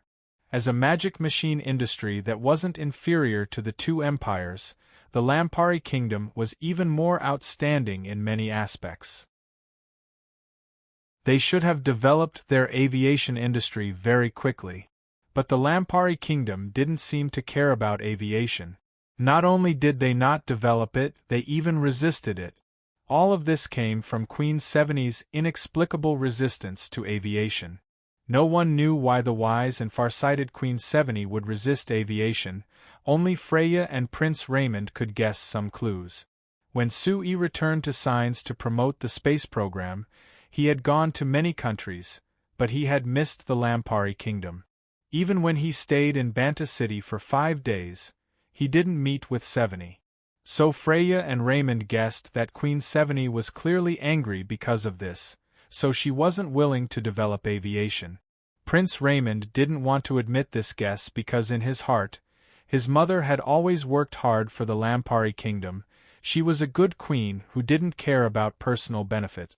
How could she delay the national policy of the Lampari kingdom because of some little girl's anger? But in this situation there was no other explanation. However, what really troubled Prince Raymond was that even if his mother really didn't want to develop aviation because of this, he couldn't think of a way to solve it. He couldn't just kidnap Sue in front of his mother and have him admit his wrongs, right? His heart skipped a beat as he looked up at Freya in front of him. Freya took the initiative to talk to him about this problem. Could it be that she had a way to solve it? Chapter 1244. It was a pity that Freya didn't have a way to solve this problem. But she did give a temporary solution to the space program, which was to share the signals of the new flyer's satellites with the Lampari Kingdom, so that the Lampari Kingdom wouldn't fall behind the two empires or the other countries in terms of space communication. Prince Raymond was very interested in this solution, but he still couldn't give Freya a definite answer. This matter can't be hidden from Mother. I'm not certain that she'll agree. Prince Raymond was very helpless, but I can give it a try. I'll go back and talk to Mother first. If she doesn't forcefully stop me, then we can have a proper discussion. Then let's do this for now. Freya gave a shrug. Prince Raymond gave a sigh. He looked at Freya's beautiful face under the night light and his heart skipped a beat as he asked, "Right, I still haven't asked, why did you suddenly come here this time? Didn't the Angela Kingdom announce their surrender to you? For such an important matter, of course I had to personally take a look." Freya replied with a relaxed look. Prince Raymond didn't believe that Freya would come all the way to the Angela Kingdom's royal palace and choose this time just to take a look. Moreover, based on how Freya appeared in the Angela Kingdom's royal palace, it was clear that she had hidden her identity. With her status as the new Flyers chairman, she would be treated as an honored guest no matter which country she went to. Now that she had hidden her identity, it was clear that she had other plans. But Freya wasn't willing to say anything, so it wasn't convenient for him to keep asking. The two talked about the cooperation between the new Flyer and the Lampari Kingdom before Freya said that they were done here and sent Prince Raymond out of the car. Seeing Freya's magic sedan disappear into the darkness on the other side of the river like a ghost, Prince Raymond rubbed his nose with a bitter smile. He thought that this half-sister of his was living a much better life than him as a prince. With her current status as the president of the New Flyer, she could still do whatever she wanted, but he had to get his mother's approval no matter what he did, so he was under a lot of restrictions. It was even said that Sue-E had always told Freya that she could resign from her position as the president of the New Flyer whenever she wanted, and Sue-E wouldn't interfere. What about him? As the only prince of the Lampari Kingdom, he was destined to be the next king of the Lampari Kingdom. But this also meant that he couldn't avoid such an important responsibility even if he wanted to. If I were to become the king and hold the power in my hands, it would be fine to bear the responsibility. But now that Mother is in control of everything, what can I do? Prince Raymond sighed softly, adjusted the expression on his face, and turned around to return to his personal convoy. Half a month later, there was a company that wasn't that famous in the Lampari Kingdom that reached a secret agreement with the New Flyer. There weren't many people who knew about this agreement, but the content was very important. According to the agreement, this company would rent 6 satellites from the New Flyer and share signals with the New Flyer. Moreover, after this, the New Flyer would help this company launch 2 satellites that belonged to them. At the same time, they would provide a series of related equipment to ensure that this company had the ability to control these 2 satellites. Because the agreement was signed in a very secret situation, this news didn't attract too much attention. But a month after this, there was a piece of news in the Lampari Kingdom that attracted the attention of all the signs. Her Majesty Serene, after taking the throne and ruling the Lampari Kingdom for 39 years, she suddenly announced her abdication and gave the throne to her only son, Prince Raymond. This news made everyone feel very surprised and puzzled.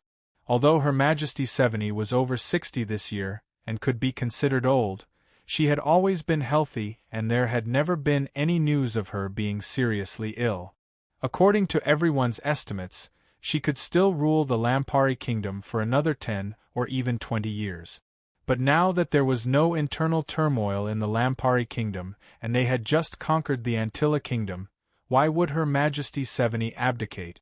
There were many people who suspected that Prince Raymond had secretly rebelled, forcing Her Majesty Seveni to abdicate. But there were many people who snorted at this guess.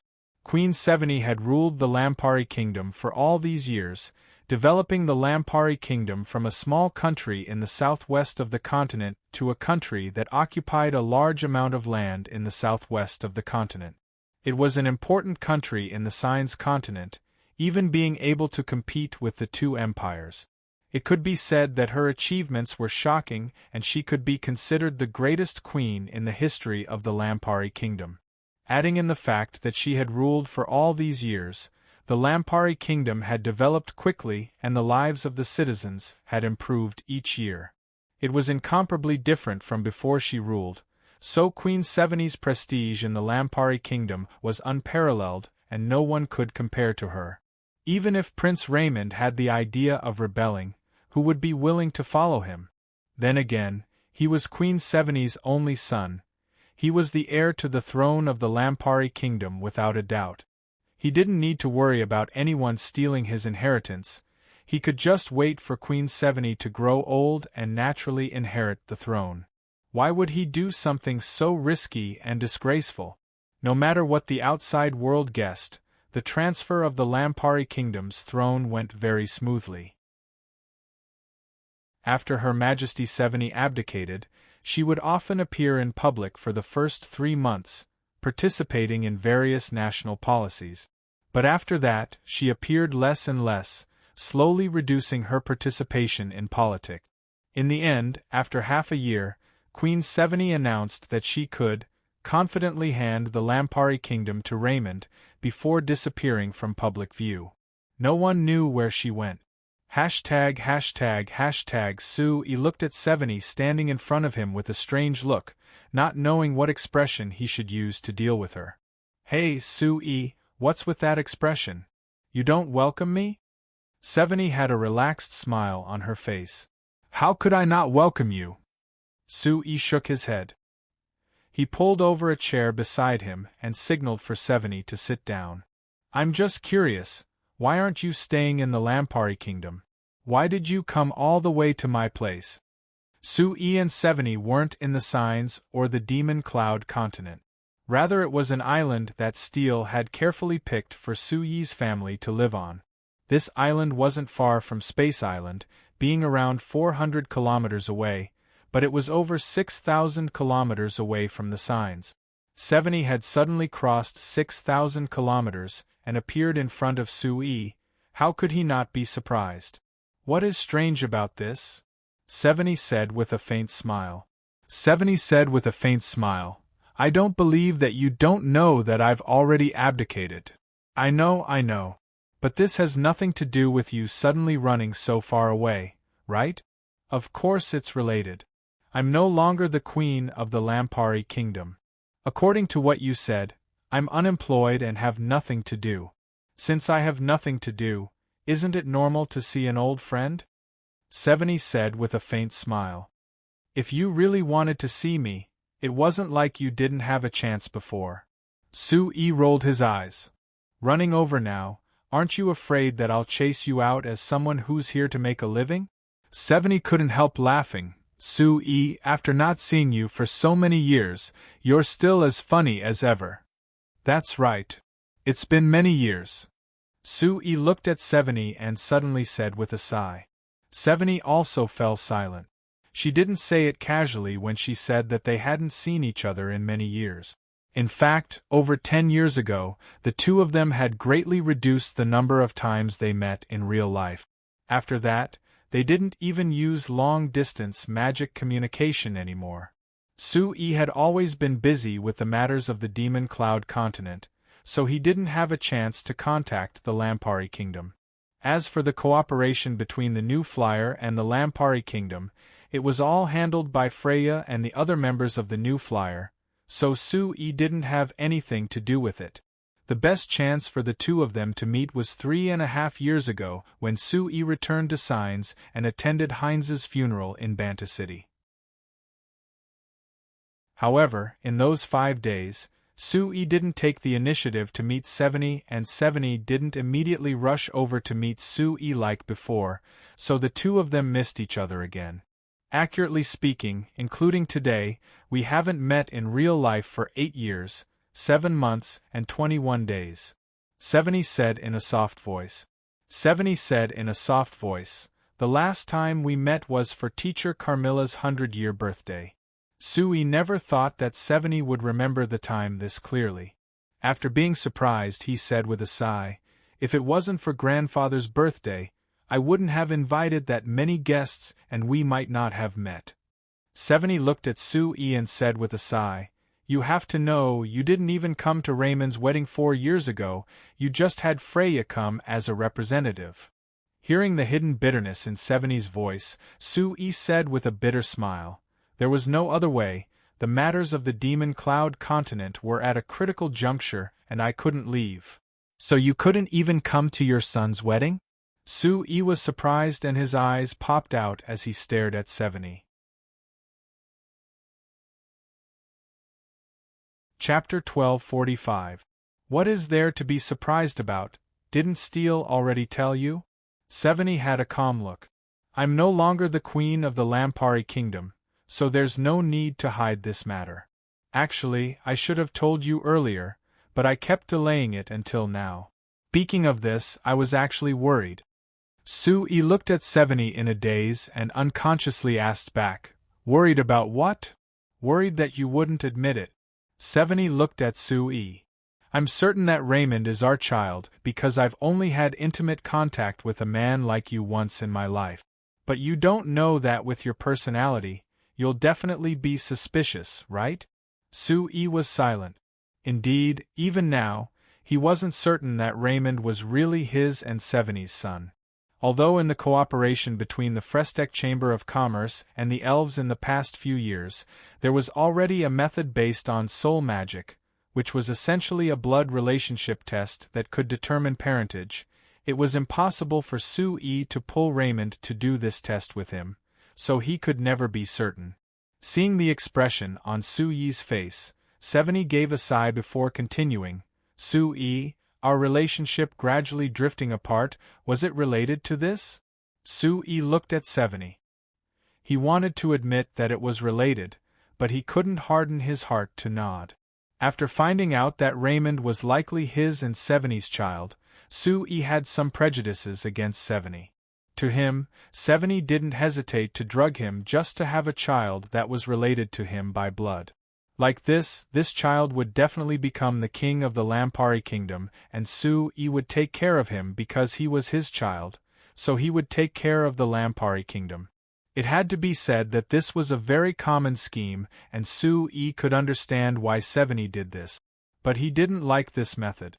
After confirming this through his private investigation, Sui gradually distanced himself from Seveni. Of course, this was not the main reason. Sui shook his head. Our relationship is estranged mostly because of our different standpoints. You're the queen of the Lampari kingdom, so you have to think about the Lampari kingdom in everything you do. I'm the president of the New Flyer, so I have to think about the New Flyer. Different standpoints would naturally lead to different opinions, and conflicts would naturally occur. I don't want us to end up as ordinary friends, so it's better to meet less and do things as professionally as possible. What about now? You are no longer the chairman of the New Flyer and I am no longer the queen of the Lampari kingdom. Can we still be normal friends like before? Seveni asked. Sui revealed a faint smile. If I really wasn't willing, Steele wouldn't have brought you here, right? Hey, Sui, I spent a lot of effort to convince Seveni to come here to see you. If you don't thank me, could it be that you're blaming me? Steele popped out from an unknown corner. How could I blame you? I can't even thank you enough. Sui laughed. Seveni is one of the few good friends I have left. Now that we have a chance to sit down and chat and relive the past, that is the best thing. You also feel the same? Seveni revealed a smile. She looked around before giving a long sigh. Actually, after coming here, I found that I realized it too late. Life here is so relaxed. If I had given the throne to Raymond earlier, I would have been able to enjoy the same relaxed life as you and Steele. Right, 70. I never asked, why did you suddenly decide to give the throne to Raymond? Steele asked in a curious voice. Sui also had a look of concern. He thought that 70 would be like the Queen of the British Empire on Earth, ruling the Lampari Kingdom until she died of old age. Prince Raymond might be like the tragic prince on Earth, being the crown prince for several decades without being able to inherit the throne. But he never thought that 70 would suddenly abdicate, giving the throne and all the power of the Lampari Kingdom to Prince Raymond. It's not sudden. 70 shook her head. Actually, when Raymond got married, I already had this idea.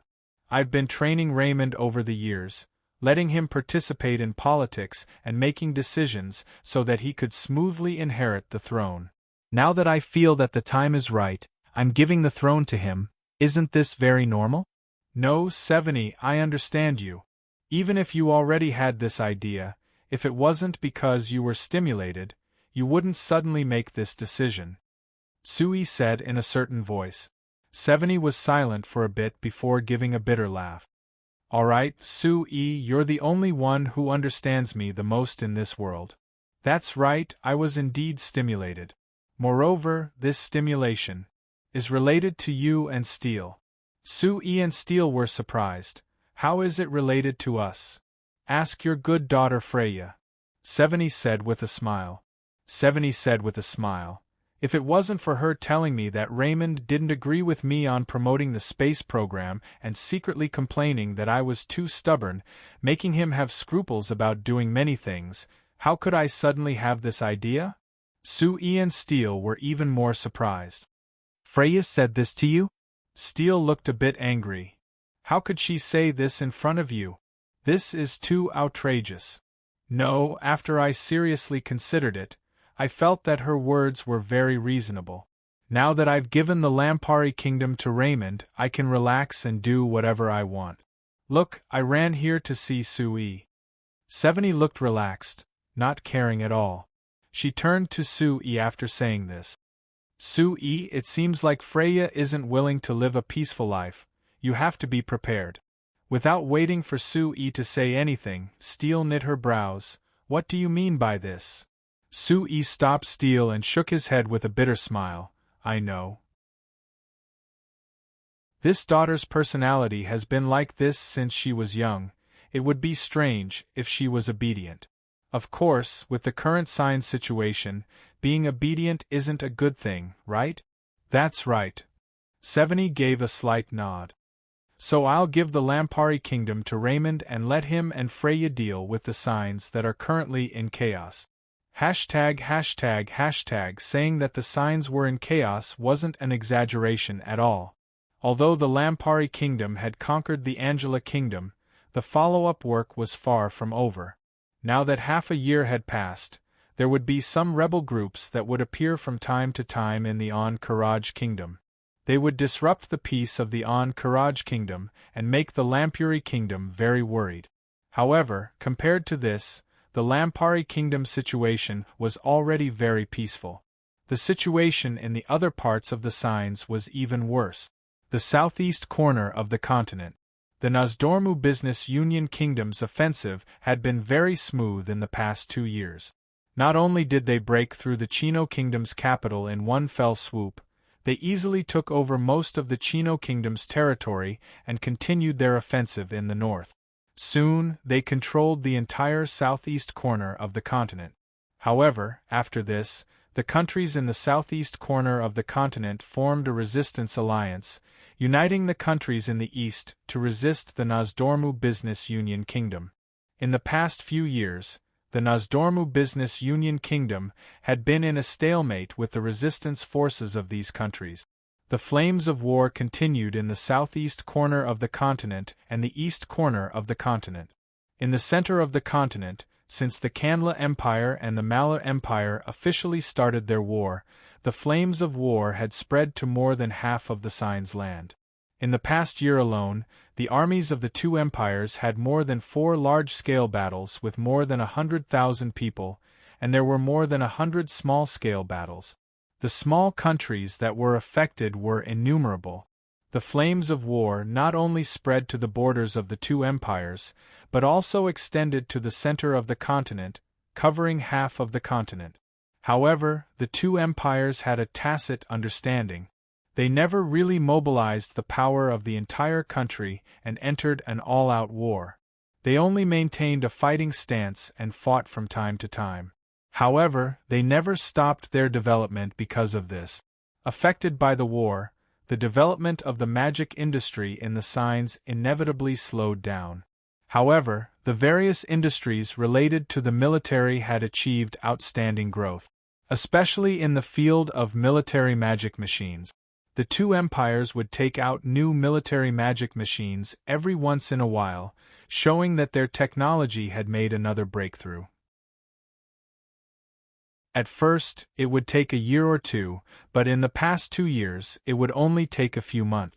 Because of the pressure of the war, the two empires and the other countries of the continent had a greater desire for magic machine technology, so they invested even more in research and development. If it was said that in the past 10 years of peace, the magic machine industry in the signs had quickly developed, but in the recent years of war, the signs welcomed a new explosion in magic technology.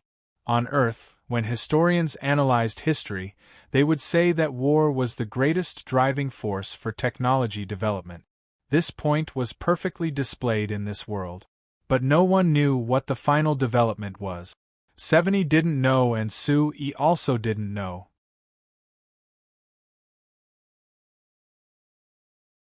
Chapter 1246. A giant transport magic ship slowly came to the port on the east coast of the New Flyer's Demon Cloud continent base. As soon as it stopped, the connecting boards came down and the large group of people waiting on the deck couldn't wait to rush out. This 100,000-ton transport magic ship that came from the Kandra Empire's Toria province on the Signs continent, which was now the Toria Autonomous Region's southern harbor, had been on the endless seas for 13 days. The people on the ship had been drifting on the endless seas for 13 days, almost not seeing land. Now that they had finally reached the Demon Cloud continent, of course they weren't willing to stay on the ship for a second longer. The reason why they chose to take the transport magic ship and not the passenger magic ship, other than because the passenger magic ship's frequency was too low and the price was too high, the most important reason was that there were just too many people. Just this transport magic ship had over 3,000 people. Great magician Le Man tightly held the hands of his wife and children as he was surrounded by the crowd. In the end, he had no choice but to use his magic to create a small barrier around himself and his children, preventing them from being separated by the crowd. When the family finally walked out of the most crowded place, Great Magician Le Man looked around with a strange expression. It turned out that there was a huge square outside the pier, and in the square, there was a row of tents lined up.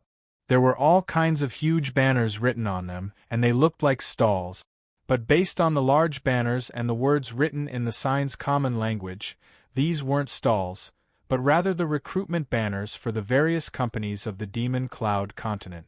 Looking around, one could see all kinds of strange company names. One thing that Great Magician Le Man cared about was that in these names there were elves, dwarves, pygmy, wyverns, and other words that represented races. It immediately showed everyone what race this company belonged to. Of course, most of the companies were labeled as human. There were large groups of people gathered in front of each company's recruitment banquet, making it look very lively. However, after looking around for a while, Great Magician Le Man didn't see the banner of the company he cared about the most, so he couldn't help feeling a bit strange. After thinking for a while, he pulled over a man who looked like a dock worker and asked, "Excuse me, why don't I see New Flyer's recruitment point?" The man looked over Great Magician Le Man and gave a laugh. "Are you joking? New Flyer didn't need to set up a recruitment booth here. Those who wanted to apply for a job at New Flyer could just go to the New Flyer base. Of course, you have to be qualified first." After saying this, the man left. Great Magician Lemang was a bit surprised. Looking down at himself, he found that because he hadn't changed his clothes for over 10 days and didn't even have a place to take a bath, he was already in a sorry state. He couldn't display the bearing of a great magician at all, so it was no wonder that man was so rude to him. After all, he had never been treated so coldly in the Chino kingdom. But when he thought of the Chino kingdom, Great Magician Lemang couldn't help letting out a sigh. The Chino kingdom had already disappeared in history and couldn't be found anymore. 3 months ago, the Nozdormu Business Union Kingdom gathered their army once again and started a war with the Alliance Army in the north of the Chino Kingdom. The Nozdormu Business Union Kingdom won and drove the Alliance Army out of the Chino Kingdom, achieving a complete occupation of the Chino Kingdom. Thus, the Chino Kingdom was officially declared dead. Long before this decisive battle, Great Magician Lemang had already brought his wife and child away from his home and lived in seclusion in the Liatuvian Duchy to the west. He had hoped that the Alliance Army would be able to repel the Nozdormu Business Union Kingdom and restore the Chino Kingdom to its original state, so he could return home with his wife and child. But after hearing the news of the Alliance Army's defeat and the Chino Kingdom's destruction, he immediately extinguished that hope in his heart. Returning to the Chino Kingdom, that was already occupied by the Nozdormu Business Union Kingdom, was impossible. Although he was a great magician and a famous magic engineer in the Chino Kingdom, as long as he was willing, he could definitely find a stable and high-income job in the Nozdormu Business Union Kingdom. But because he and his wife's parents were buried in the flames of war between the Chino Kingdom and the Nozdormu Business Union Kingdom, he was filled with hatred for the Nozdormu Business Union Kingdom and naturally wouldn't be willing to work for them. And if he ran to another country on the continent, he wasn't too willing.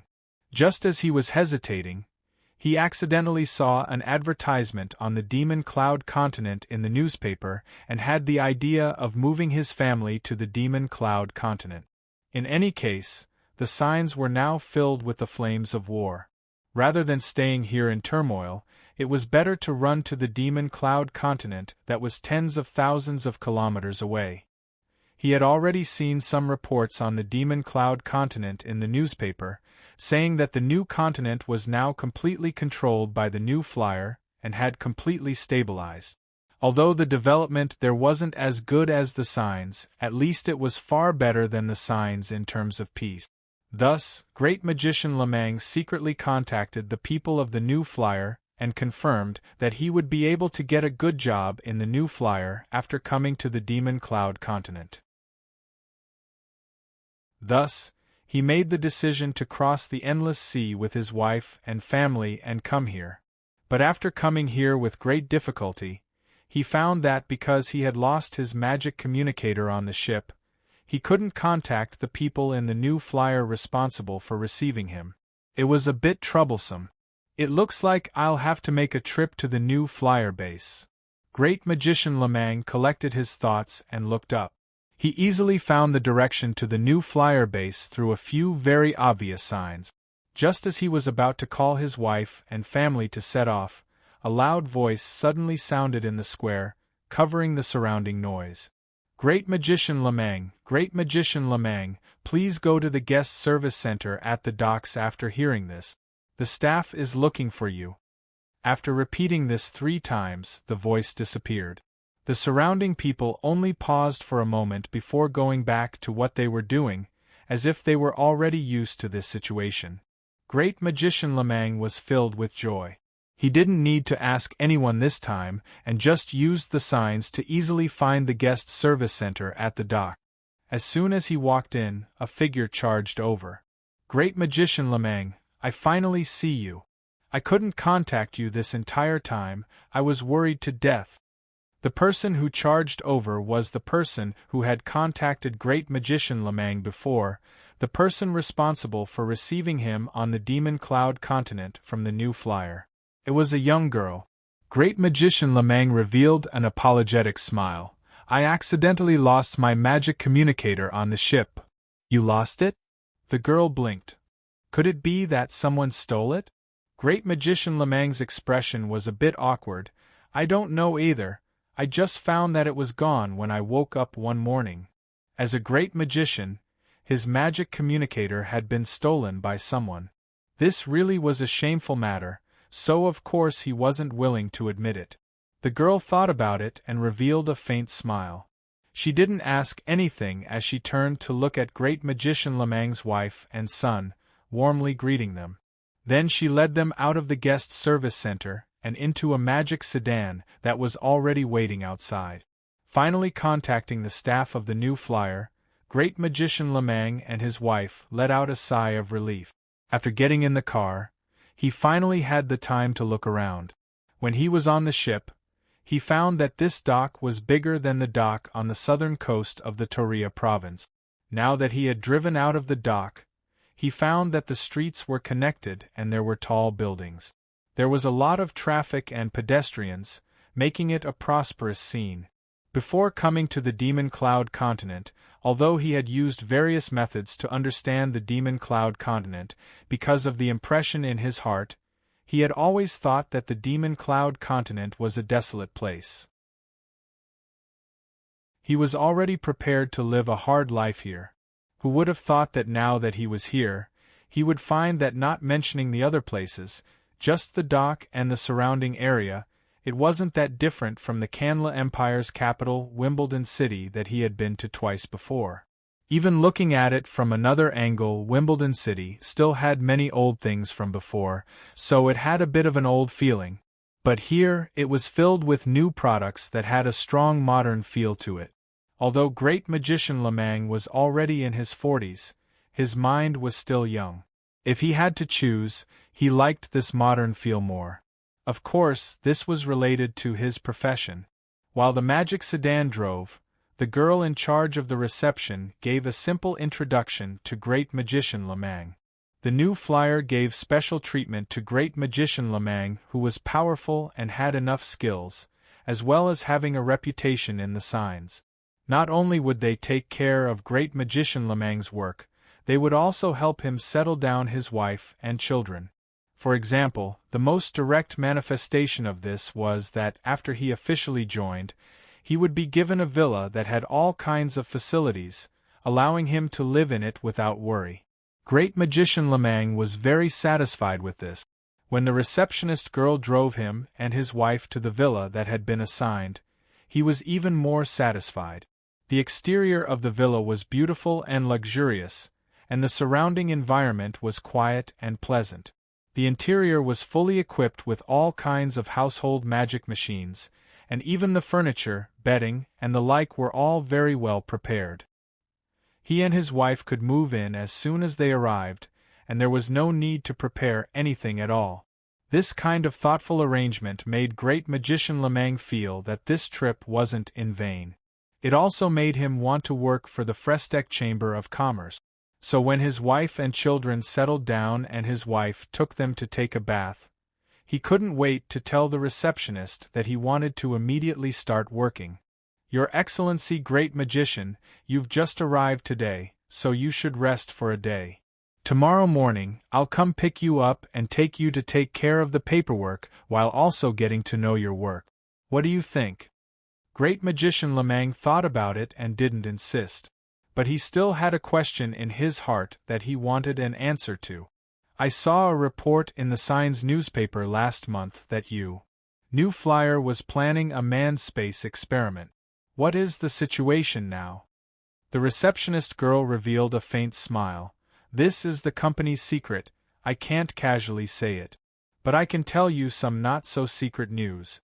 Just the day before yesterday, the first batch of astronauts returned." "Returned safely? All of them?" "Yes." Great Magician Lemang took a deep breath and forcefully suppressed the shock in his heart. The various countries in the signs were still fighting each other, and their exploration of space had stopped at the launch of man-made satellite. But the new flyer could already allow people to fly into space. Turning his head to look at the gradually darkening sky outside the window, Great magician Lemang suddenly felt that his decision to take this risk to come to the Demon Cloud continent was incomparably correct. Only by coming here, as one of the few experts in the signs who focused on studying space magic, he could finally use his skills. Chapter 1247. In the endless darkness there was a little bit of bright light flickering, and in the front left, a huge fireball was constantly emitting dazzling light. Looking straight ahead, there was a larger ball with many places that seemed to be covered by a layer of faint white gauze. Most of this ball was an intoxicating blue, and a small part was composed of yellow, green, red, and other colors. If an Earthling saw this situation, he would probably blurt out, "Isn't this the Earth?" However, if one looked carefully, they would find that the ball in front of them, which was also covered by blue, was actually very different from the Earth. The continents on the Earth were divided into 3 major continents, namely the Asian continent, the American continent, and the African continent. The rest of the continents, Oceania, and the Antarctic and Arctic, were much smaller in comparison. But the continents on this planet were only 2 particularly obvious and large continents, both of which were long strips on the left and right sides of the planet. Only in the middle of the bottom, there was a much smaller piece of land lying in the middle of the large blue area. Other than that, there were no other continents, only small pieces of land that looked like stars in the sky. In the eyes of Sui, this shape reminded him of an online game that he played when he was still in college on Earth. The shape of the land on this planet was exactly the same as the shape of the land on the planet in the online game. I can't have transmigrated to the Azeroth continent, right? Sui muttered in his heart, turned his head to look at Cassandra, who was floating in space with him, and sent a voice transmission. "We are now looking at the backside, which means that it is now night near the west coast of Signs, the east coast of the Magic Cloud continent, and the Levin continent. But it's my first time here, so I didn't see it clearly. You often see it. Tell me, is there anything worth paying attention to on the sunny side now?" "Nothing special. If there is, I would have told you." Cassandra's lazy voice was transmitted through the magic vibration waves in the magic space in the sky. This was also because Sui and Cassandra were both powerful in magic, so they could do this now. Otherwise, it would be almost impossible for ordinary people to survive in space while leisurely observing the planet they were on while chatting. The reason why it was almost impossible, and not completely impossible, was because Sui turned his head and looked at a huge metal object that was no smaller than Cassandra in her dragon form.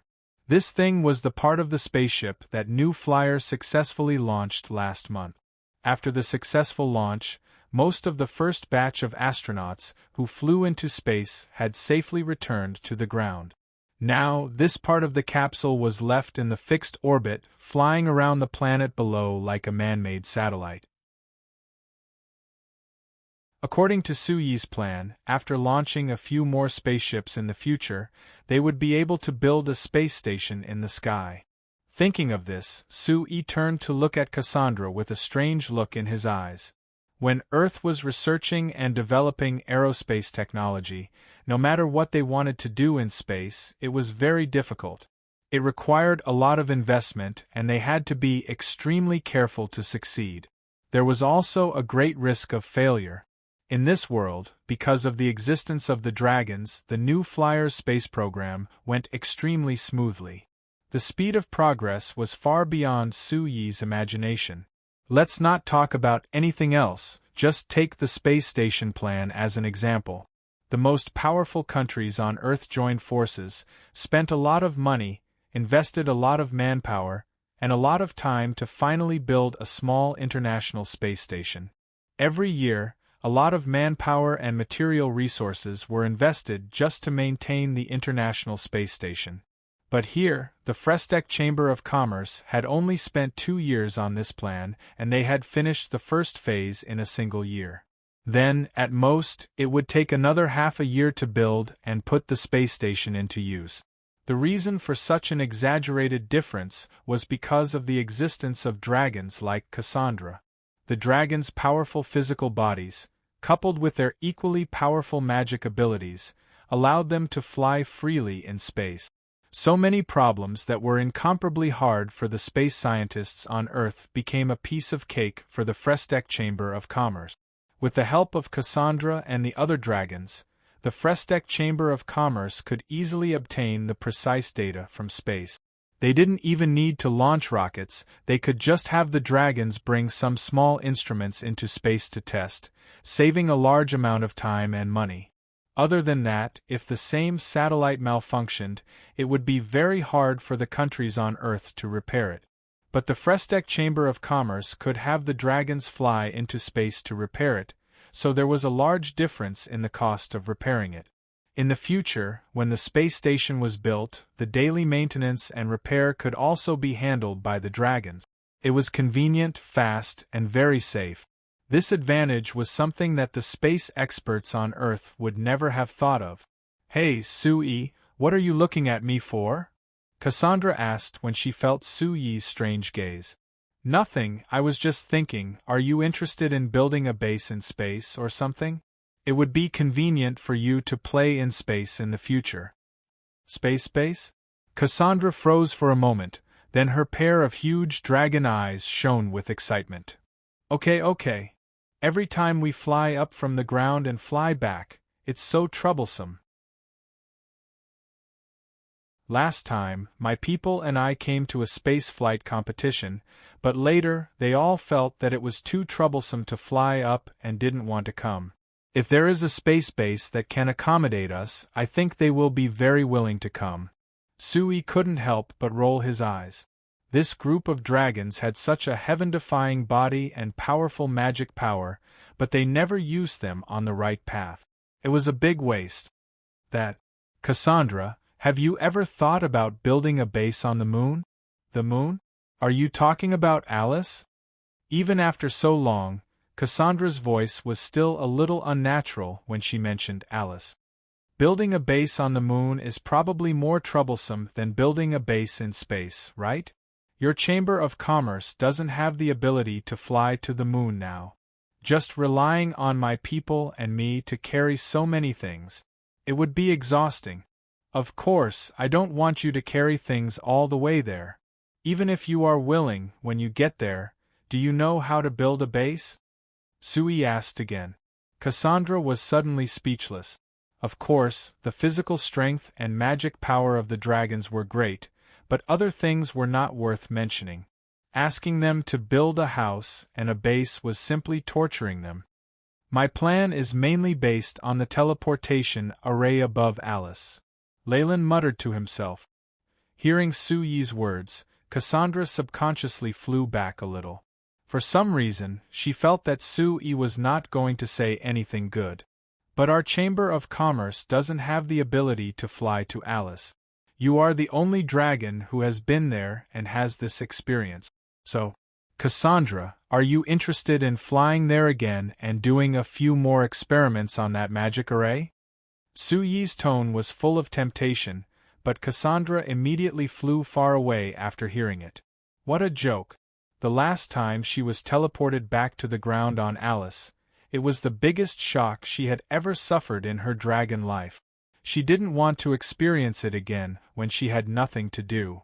However, no matter how far she flew, Sui's voice still reached Cassandra's ears through the magic vibration wave. It vibrated the nerves in her ears, allowing her to hear it clearly. If you are willing to try it again, I might have the ability to let you play a supporting role in the 3rd season of Legend of the Dragon. Cassandra's body trembled, and she stopped flying. She stared blankly at Sui, who had become very small in the distance. After a while, she gritted her huge dragon teeth and said, "Chairman Su, you always keep your words." The smile on Sui's face was incomparably pure. Of course. Hashtag Great Magician Lamang had been officially employed in New Flyer for more than half a month. In this half a month, he had been busy every day, but he didn't feel as tired as when he was in Signs. Rather, he felt that his life was very fulfilling. It was different from when he was in science. After coming here and joining the New Flyer Aeronautical Research Institute, his daily work was related to the space magic space. He had been doing research on the things he was most interested in. There were no outsiders pointing fingers at his work, and no one mocking him for not producing any result. All the researchers in the Research Institute, from the top researchers like Salader Cray the Sorcerer to the bottom researchers like first-grade magi, everyone only cared about their own research. They didn't participate in all those boring things. This was the ideal work environment that great magician Lemang could only dream about before, but now he had obtained it in New Flyer. Outside of work, great magician Lemang was also very satisfied in his daily life. After officially joining the company, the Fresteck Chamber of Commerce gave him all kinds of benefits, allowing his wife and children to live a perfect and comfortable life. Moreover, his son and daughter were quickly sent to the New Flyer's own kindergarten and elementary school, receiving the New Flyer's own primary education, so he didn't need to worry about his children. As for his wife, it only took a few days for her to adapt to life here. Moreover, when she saw great magician Lemang every day, she was full of praise for the life here. Compared to when they were in the Chino Kingdom, life here was very peaceful. Not only were the humans harmonious, even the other races were friendly.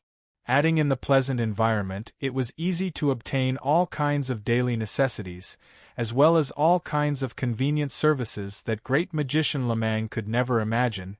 His wife quickly threw signs to the back of her mind and never mentioned returning to signs again.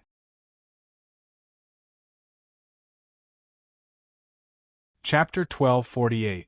Whether it was his work or his life, great magician Lemang was very satisfied, so naturally he was in high spirits.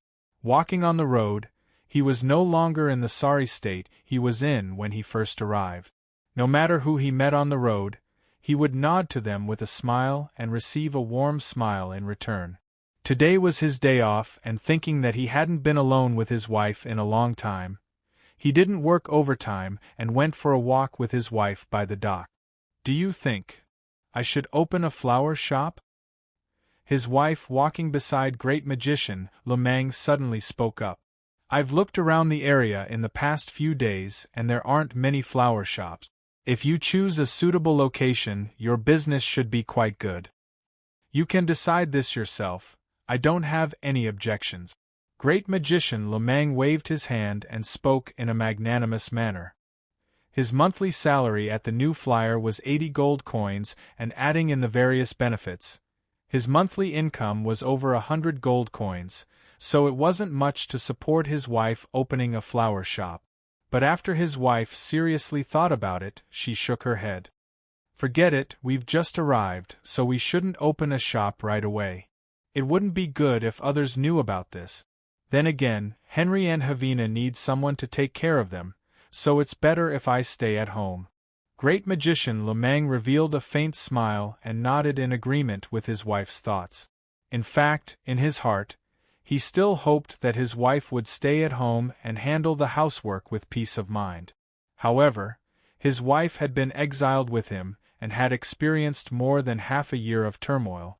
This made him feel guilty towards her, so it was not convenient for him to refute her decision. Now that his wife had thought it through, there wouldn't be any problems in the future. When he was about to discuss their children with his wife, he suddenly saw a large transport magic ship coming from the distance. "Ai, it's another wave of refugees," great magician Lemang said with an emotional sigh. His wife followed his gaze and said with a faint smile, "Actually, they can't be considered refugees when they come here. It's easy to find a job here, the pay is good, and the environment is good. It's much better than staying in the signs.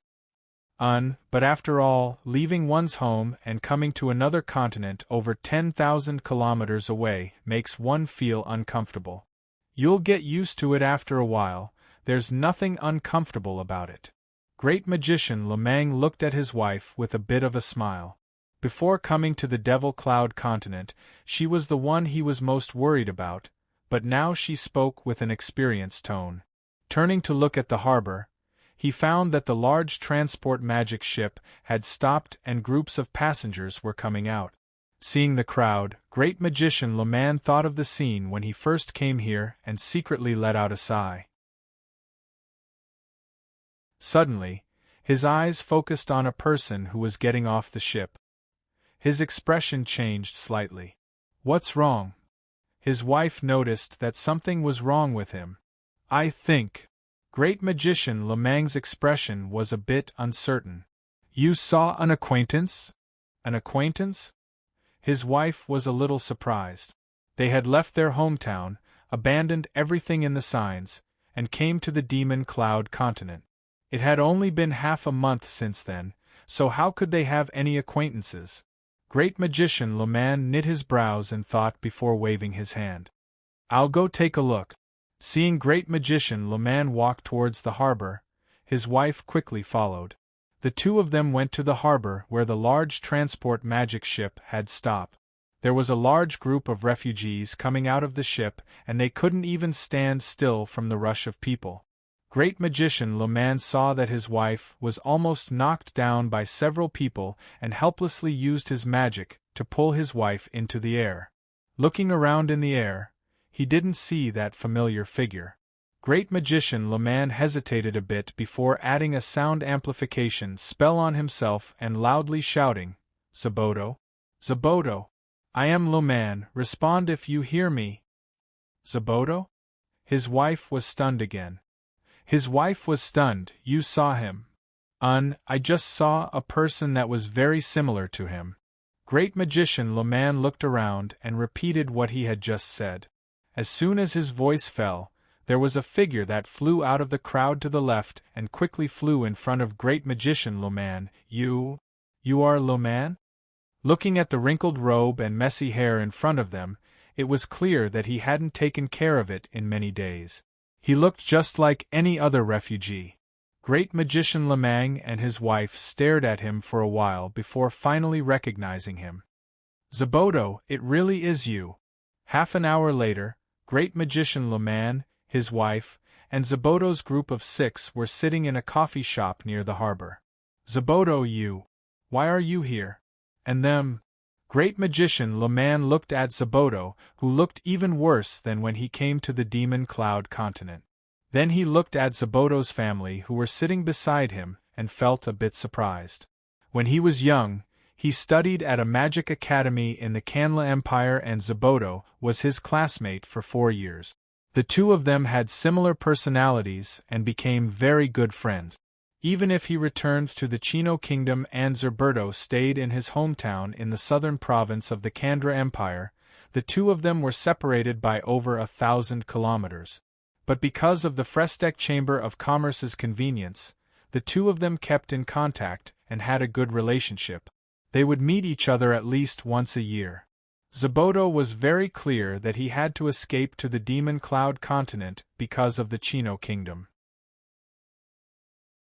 At that time, Zaboto had even invited Great Magician Leman to the Kanla Empire to help him settle down, but he had been rejected by Great Magician Leman.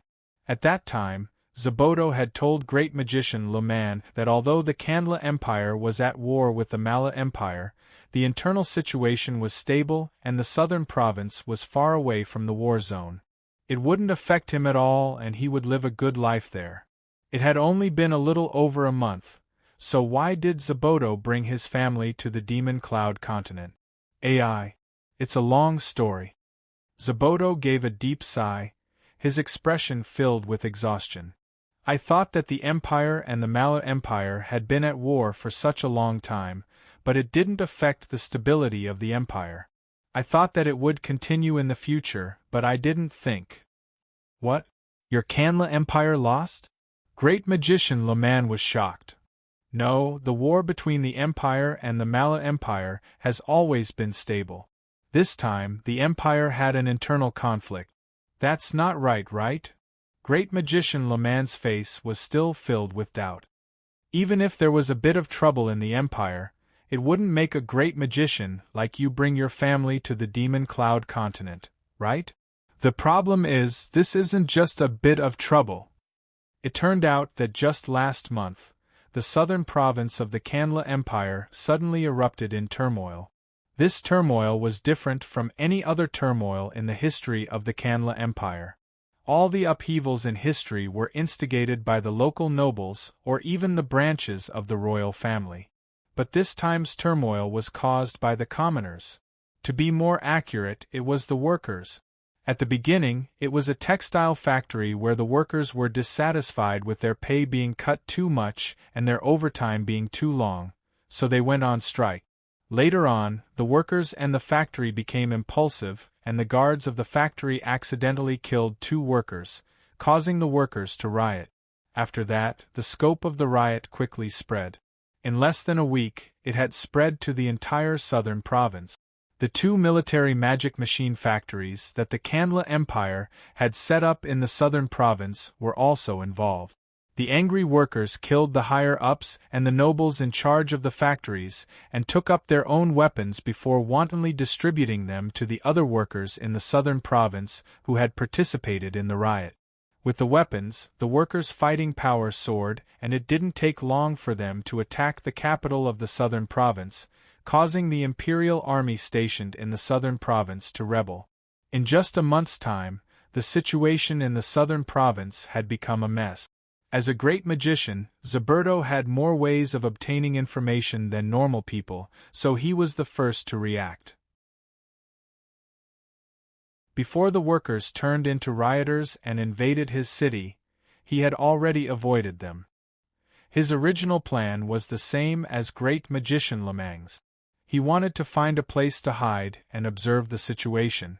After all, in the history of the Kanla Empire, there had been countless turmoil, but there had never been a time when the foundation of the empire was shaken. However, this time, the situation had greatly exceeded Zberto's expectations.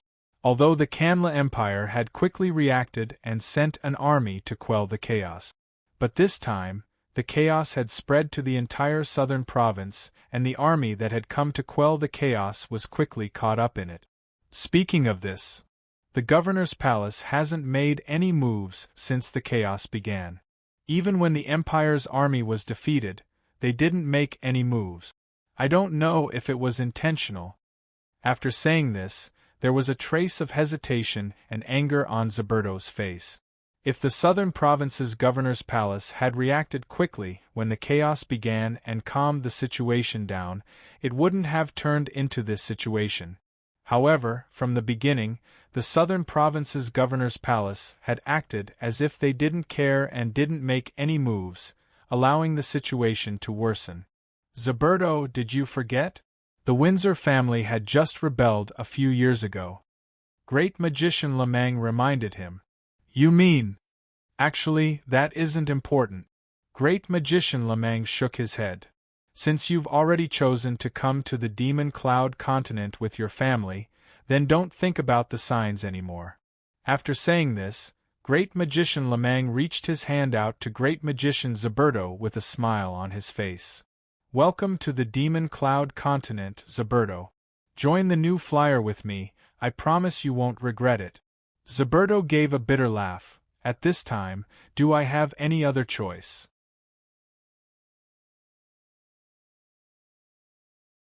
Chapter 1249. The situation in the Kanla Empire was far worse than what Zberto said. When he was still in the signs, the situation in the southern province of the Kanla Empire deteriorated. Worker riots swept through the entire province, and even the imperial army sent to suppress the riots was defeated by the workers. Such a situation was already quite serious for many people in the Kanla Empire. However, about 20 days after Zberto fled the southern province, and finally decided to board the ship from the Toria Autonomous Region's port, and drifted all the way to the Demon Cloud continent, the situation in the Kanla Empire suddenly became several times more serious. After the worker riots broke out in the southern province, large-scale worker riots also broke out in several other provinces in the Kanla Empire. The most serious one was the Lamask province, and the situation was even more terrible than the southern province. The governor of the Lamask province, Duke Rockefeller himself, unfortunately died in the riots. And the Lamask province, which lost the control of the governor's office, fell into complete chaos. At the same time, the Malur Empire apparently received the news of the civil strife in the Kandla Empire, and immediately launched an all-out attack. The Kandla Empire was already unstable because of the civil strife, and they did not expect the Malur Empire to suddenly increase the strength of the attack. They were caught off guard and were forced to retreat. The two legions of the Malur Empire in the north of the empire were almost completely wiped out under the fierce attack of the Malur Empire. Such a fiasco further worsened the bad situation in the Kandla Empire. The governor's office in the southwestern province of the Kandla Empire suddenly announced that because the imperial family and the parliament were militaristic, the people in the empire had no way to make a living. The southwestern province was deeply hurt, and therefore the southwestern province decided to no longer accept the leadership of the empire. To put it bluntly, it meant that the southwest province had declared independence. Before people could react, two other provinces declared independence one after another. In addition to the 7 provinces that were already in the midst of worker riots, there were 10 provinces in the Kandla Empire that suddenly broke away from the empire's control. This scene easily reminded people of 20 years ago, when the New Flyer and the Kingdom of Ruhr attacked the Kandla Empire, and the Kandla Empire was defeated. At that time, the Kandla Empire was also in chaos, and the provinces declared independence one after another.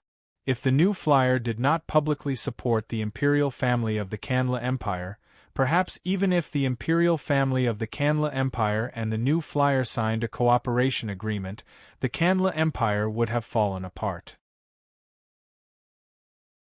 Now that the Kandra Empire had fallen into the same chaos after 20 years, would the Frestek Chamber of Commerce show their support for the Kandra Empire's royal family?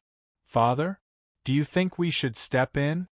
Freya's voice traveled through nearly 10,000 kilometers and entered Su Yi's ears through the magic communicator, revealing a trace of confusion in her voice. Why are you asking me this question? Su Yi asked in return. You are the president of the New Flyer. This decision can only be made by you. I just hope that you, the former president, can give me, the current president, some advice. Hearing the coquettish tone in Freya's voice, Su Yi could not help but laugh. Freya had been the president of the New Flyer for a long time and was already an important figure in the signs. Now that she revealed this side of her, if other people heard it, they would be shocked. My advice? My advice is for you to think about what you want to do first. Does interfering in the affairs of the Kandla Empire benefit you or the New Flyer in any way? If it does, then do it. If it doesn't, then why do it? The other side of the magic communicator was silent for a while before Freya gently nodded. I understand. But Freya seemed to hesitate for a moment before continuing. Father, if I do something different from what you thought before, will you be angry? Why would I be angry?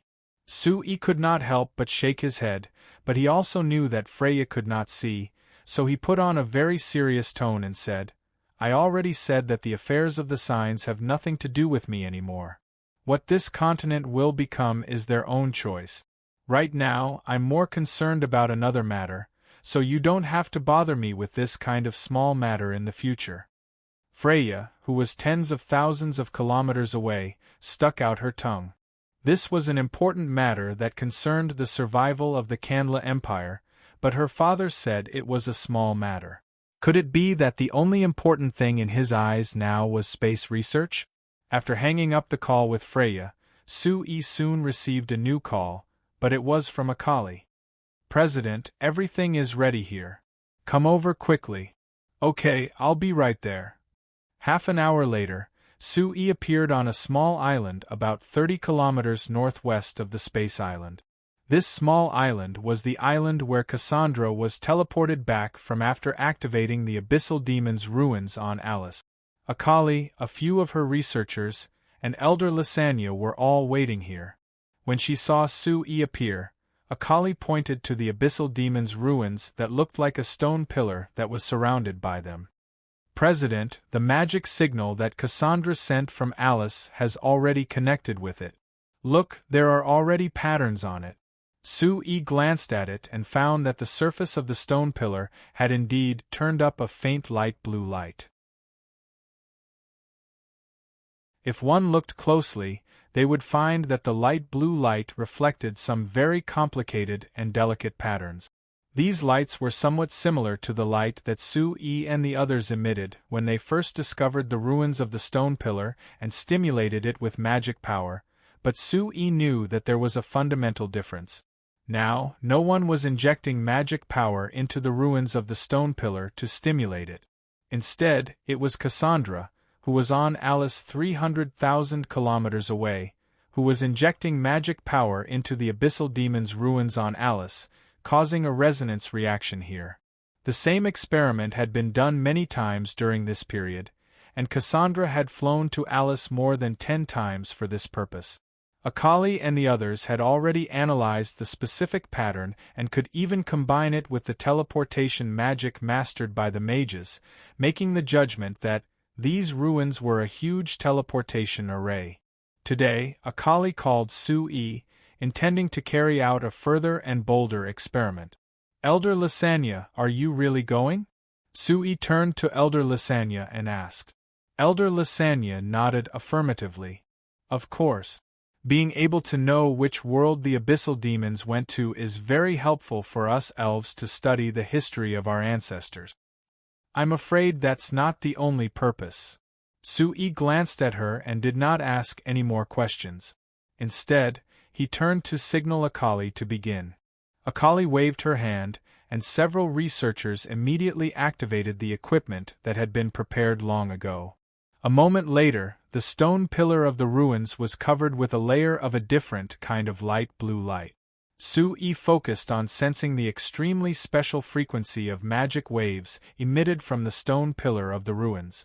In his mind, he compared it with the magic waves produced by the teleportation magic that he mastered and then made the corresponding adjustments. Mr. President, the adjustments have been made, Akali suddenly said nervously. Okay, then I'll go. Sue smiled at her and strode to the center of the equipment and the stone pillar of the ruins. Mr. President, you really want to go? Akali suddenly asked again. Sue looked at her in surprise, only to see her worried face. He smiled and said, Don't worry. Haven't we succeeded many times before? You see, Cassandra can now eat her favorite snacks on Alice's bed while watching the latest season of Legend of the Dragon, which she starred in. This already proves that our experiment has no problems, right? But the things that were teleported over before were only inanimate objects. Now that living people are teleported over, I'm afraid it will be dangerous. Akali paused and took a step forward. At least, you shouldn't be the one taking the risk, right? If I don't go, are you going to go? Sue asked with a smile and then waved his hand.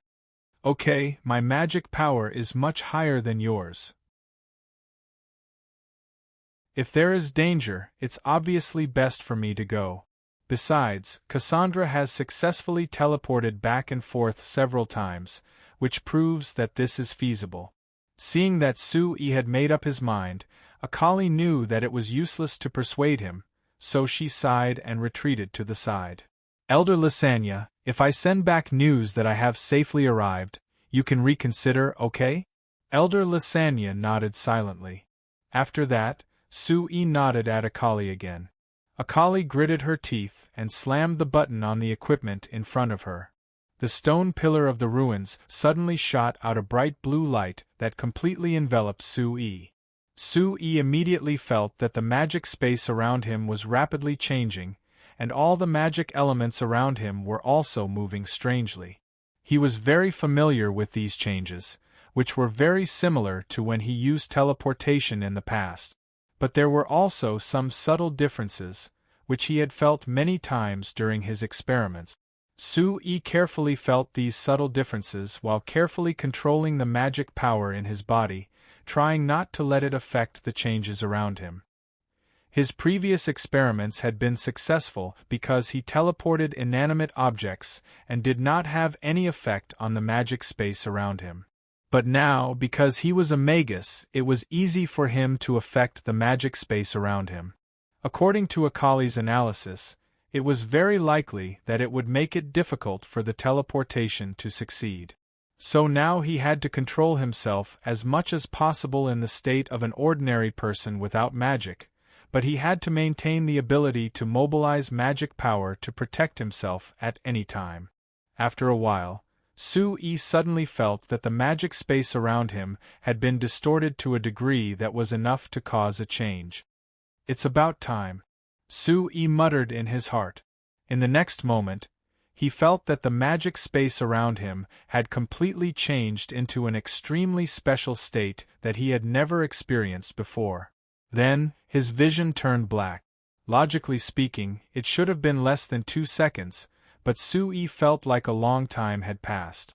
A faint light appeared in front of him again. Then, a familiar voice sounded in front of him. "Hey, Chairman Su, welcome to Alice."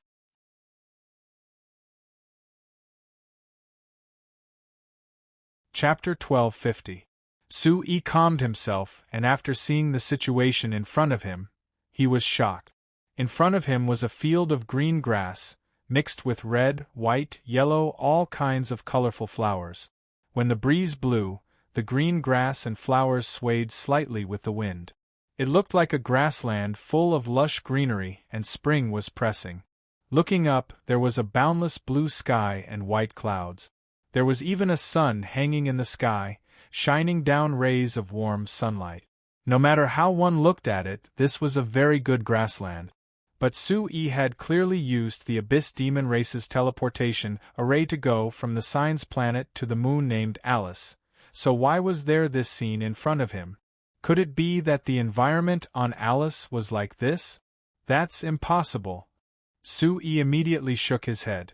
Although he wasn't an astrophysicist, he was very clear on one thing. With a small moon like Alice, it was impossible for it to have enough gravity to leave behind an atmosphere like Earth or the Signs planet. So the scene in front of him definitely wasn't real. What is going on?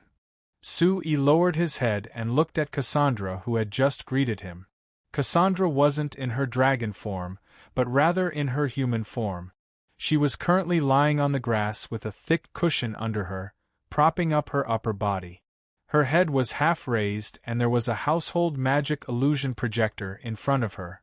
She was watching the series on the magic illusion projector while eating a pile of snacks beside her, looking very relaxed.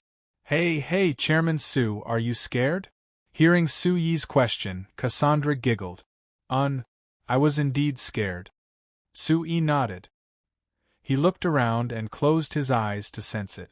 When he opened his eyes again, his expression was a bit strange. "These should be illusions, right?" "Right, they are illusions." Cassandra got up from the ground and pointed with her finger. It was unknown what she did, but everything around him faded away. What appeared around Sui was a barren stone ground. Sui nodded. This was in line with the situation on the surface of an asteroid without the protection of an atmosphere.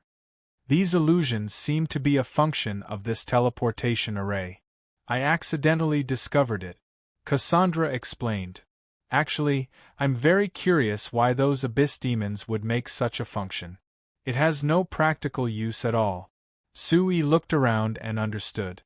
10,000 years ago, those abyss demons might not have just built a teleportation array on Alice, but rather a complete moon base. Since it was used as a base, of course it couldn't be empty. The desolate primitive state of Alice was not suitable for long-term residence. Therefore, the abyssal demons created such an illusion to make them feel better. Based on this, those abyss demons were very similar to humans. Looking around, Sui easily found the scattered stone pillars that were very similar to the ruins of the giant teleportation array on the Endless Sea. But compared to the giant teleportation array on the Endless Sea that covered several hundred square kilometers, the teleportation array on Alice was much smaller. At least Sue could see 5 or 6 of them with a single glance. It wasn't like the ones on the endless sea that were separated by several kilometers or even over 10 kilometers. Hey, Chairman Sue, it's your first time coming to Alice, isn't it very novel? Cassandra seemed very excited about Sue-Yi's arrival, jumping in front of her and pointing in a certain direction. Here, look over there and you can see the Science Planet. Sue-Yi looked in the direction she was pointing and he saw a giant sphere in the sky. Because he had the experience of seeing the Science Planet from the sky, Sue-Yi recognized it with a single glance. But compared to close space, Alice that was several 100,000 kilometers away couldn't see the Science Planet clearly. He could only vaguely see 2 shadows, which should be the Science Continent and the Demon Cloud Continent. As for the Laiwan Continent in the south, he couldn't see any traces at all. Even if he added in the time he spent on Earth, this was Sue-Yi's first time observing a planet from a celestial satellite, so naturally he felt it was very novel. But this thing wasn't that interesting. After looking at it for a while, Sue-Yi focused back on the teleportation array. Cassandra, you've been here for so long, did you discover anything new? I would have already told you if I did. Cassandra blinked before suddenly saying, but there is one that I discovered 2 days ago. I wasn't sure, so I didn't tell you immediately. What is it? Sue-Yi was a bit curious. Come. Cassandra took Sue-Yi's hand and flew in the opposite direction. The physical environment on Alice was very different from the Science Planet, but the magic space wasn't that different. This was different from the magic space in space and the Science Planet, which was something that Sue-Yi felt was very strange. He could only sigh about this. Magic really was a very strange tool. From many aspects it was much more convenient than science on Earth. After flying for a while, around 3 to 4 kilometers away, Cassandra stopped. Look, Chairman Sue, there is also a teleportation array below. Sue-Yi looked down and as expected, he found several dozen stone pillars scattered on the ground below. Isn't this the same teleportation array as the one before? According to my research, it isn't. Cassandra shook her head in a serious manner. Sue-Yi saw the expression on her face and asked, You tried it? The expression on Cassandra's face became even more strange. I tried it. I could make it react, but I didn't dare keep trying. Didn't dare? Why? Sue-Yi was a bit curious. Cassandra was a dragon and one of the boldest dragons he had ever seen. Was there anything she didn't dare do? Because I don't know where I will be teleported and I don't know if I can come back. Cassandra replied with a bitter smile. For a place as far away as Alice, I can fly back myself. But if I am teleported to a place even further away, like you said, how many light years away, I don't have the ability to fly back myself. Then again, I can't even tell up from down, left from right, how do I know where to fly?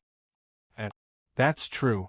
Sue-Yi first flew around the newly discovered teleportation array in the sky before carefully observing it. He confirmed that this teleportation array was a smaller version of the one on the Endless Sea, so it should have the same performance. How did you activate it? Give me the relevant data, Sue-Yi said to Cassandra. Cassandra reported some data related to the mana mobilization and magical elements that she used to activate the teleportation array. She then walked to the middle of the teleportation array, took a deep breath, and activated her mana. Sue-Yi recalled the various data that Cassandra had just reported to him, and carefully felt the characteristics of the mana that Cassandra was mobilizing and the changes in the mana space around her. After a while, the scattered stone pillars around Cassandra emitted a pale blue light. Sue-Yi flew into the air and observed the shape of the light blue light from above for a while, and confirmed again that they were almost exactly the same as the one on the Endless Sea. However, there were still some differences in some small areas. Looking up, he found that the light blue light emitted by these stone pillars gathered together in the sky above his head, and then spread out to form a light blue curtain that shrouded the space around the teleportation array. This was a scene that Su-yi did not discover in the teleportation array on the Endless Sea. But thinking about it, perhaps it was because the teleportation array on the Endless Sea was too big, so even if there was a similar phenomenon, it would be hard to notice. Chairman Su, did you sense it? Cassandra suddenly asked. Su-yi nodded before looking at the center of the teleportation array. There was a very special magic wave that wasn't strong, but it spread out into the depths of the sky. With Su-yi's current powerful strength, he could sense magic waves that were more than 10 kilometers away. However, the limit of his senses was very small in the boundless space, so he couldn't sense where this special magic wave was going at all. But one thing was certain, the direction of this special magic wave was clearly not the Sign's planet.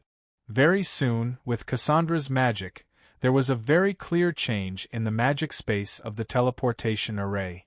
Su-yi could clearly feel that this change was the same as the change he felt when he was experimenting on the Sign's island. He was certain that once this teleportation array was activated, it could send people or objects to another place. Seeing that the magic space was about to change, Cassandra stopped and looked up at Su-yi in the air. Su-yi understood her meaning and had her stop. Chairman Su, do you understand now why I don't dare activate it? Su-yi nodded before giving a sigh. Although the unknown universe is filled with attraction, it is also filled with danger. Who would dare to take such a risk without knowing anything? After pausing, he said, But Cassandra, I'm certain that on the other side of this teleportation array, there should be another teleportation array left behind by the Abyss demons. As for where it is, I'm not certain. So what if it is? Can you be certain that the other teleportation array can send me back? Cassandra asked. Su-yi shook his head with a bitter smile. Of course I'm not certain. Anyway, I don't dare take this risk. Chairman Su, do you dare? Of course I don't dare, at least not right now. Su-yi gave a bitter laugh. He took out a small device from his chest and placed it in the center of the teleportation array before signaling for Cassandra to move back. When Cassandra left the range of the teleportation array, Su-yi followed the method Cassandra had just demonstrated and easily activated the teleportation array. The device placed in the teleportation array disappeared in front of Su-yi and Cassandra's eyes. Can this thing work? Cassandra asked. This is a magic signal generator. Su-yi explained. When it's sent over, it will send out a special wave of magic signals. If we can receive it, it means that the other side of the teleportation array is safe. What if we can't receive it? Besides, even if it's successfully sent over, the universe is so big. If it's sent to a very distant place, it will take time for the magic signal to be transmitted. When will we receive the signal from it? Su-yi could only smile bitterly. We can only leave it to fate.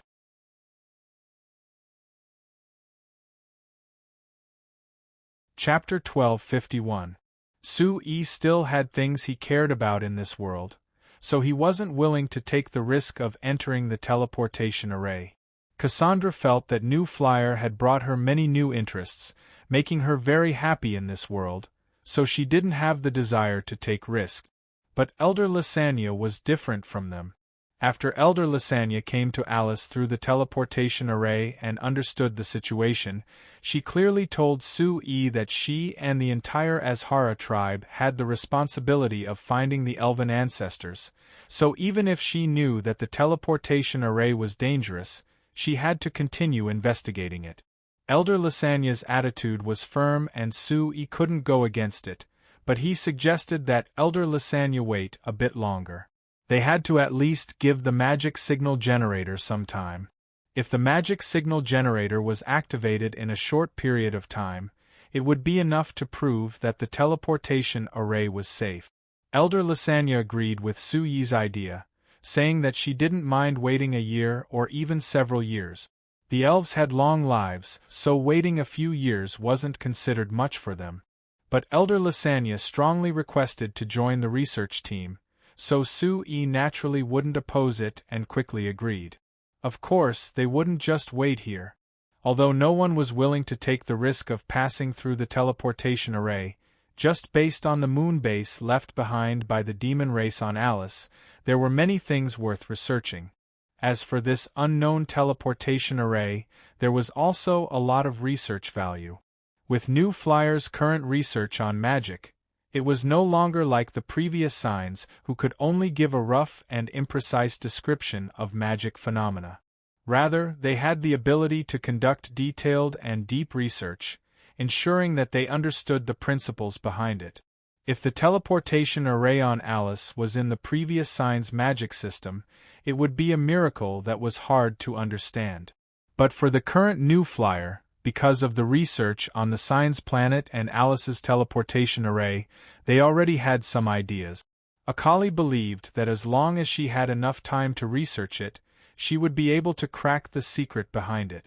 Once the research was successful, New Flyer would even have the ability to set up the same teleportation array.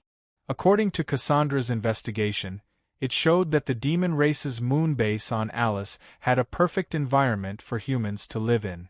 So after Sui tested it, he decided to send a research team to Alice to study the teleportation array together with the research base on Space Island.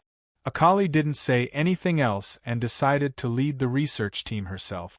Sui couldn't win against her, so he could only let her. After all, as a researcher, being able to conduct research on a natural satellite was a very exciting thing. Even on Earth, where science and technology were extremely advanced, it was almost impossible to stay on the moon for research. Even the simplest mission of landing on the moon had been doubted by countless people. Later on, it became a major project that no country could complete. Every time he thought of this, Sui would feel that it was very strange. 10,000 years ago, the demons of the abyss left this world, but they left behind a very useful and mysterious tool called magic. Now that 10,000 years had passed, the people of the signs under the lead of him and New Flyer began to unearth the true potential and use of magic. Actually, it was very likely that they were climbing up the technology tree of the abyss demons. But because of Suyi's connection, this technology tree might be different from the technology tree of the abyss demons in the past. As for what the difference was, unless they found the true abyss demons, they would never know.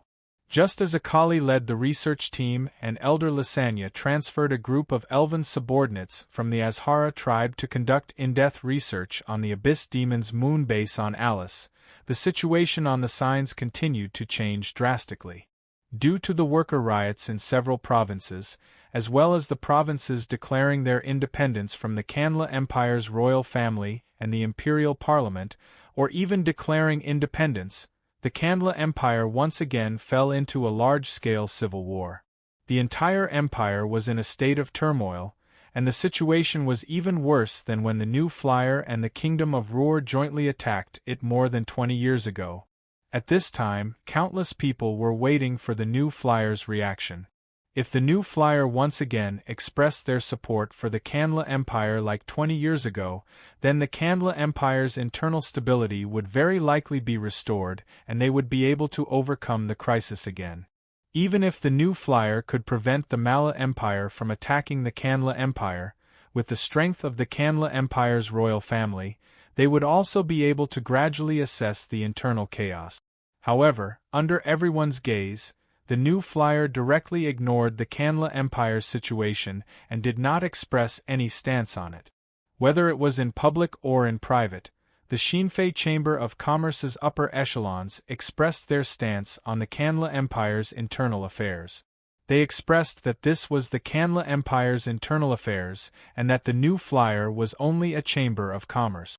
They did not have the authority, qualifications, or ability to interfere. New Flyer's president, Freya, also expressed in a few public interviews with newspaper reporters that the New Flyer had no intention of interfering with the internal affairs of any country. As for the internal situation of the Kanla Empire, the New Flyer would not do anything. However, at the same time, she also called for restraint in all aspects of the Kanla Empire and tried to keep the dangers of war away from the civilians. For this reason, the new flyer would unite with other chambers of commerce and organizations to form a rescue team to help the civilians who were threatened by war escape danger. Regarding this stance, many newspapers expressed their condemnation.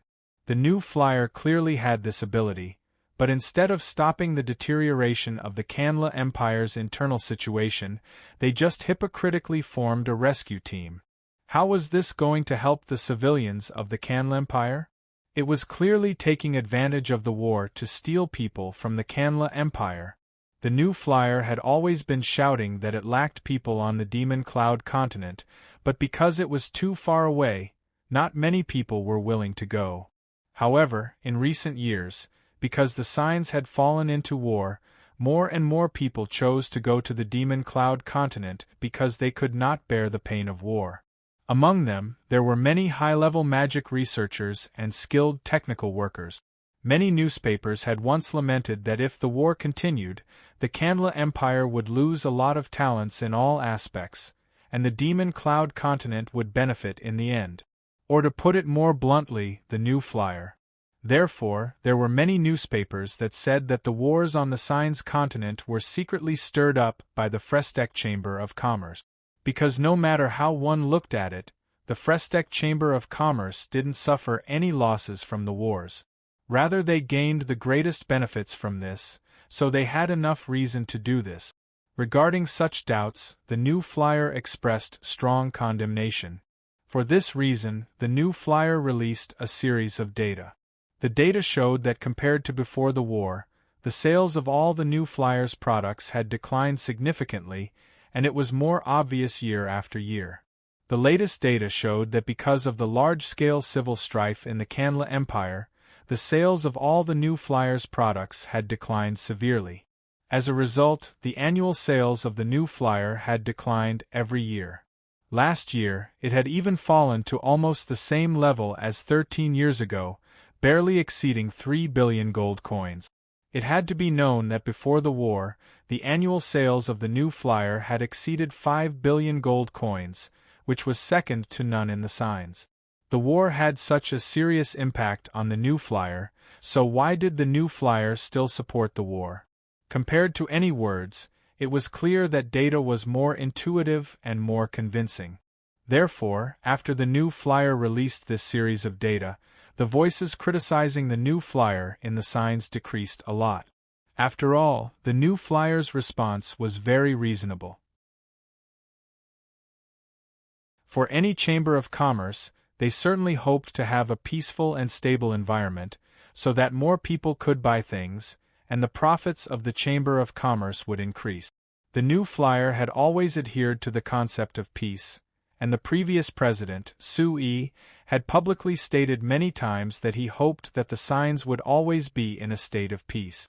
This would greatly benefit both the new flyer and the development of the magic machine industry in the signs.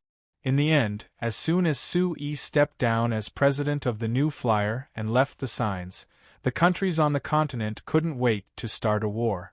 Could they blame it on Su-yi and the new flyer? Although some people pointed out that if they started a war, the sales of other products would be greatly affected, but the military magic machines would be very popular.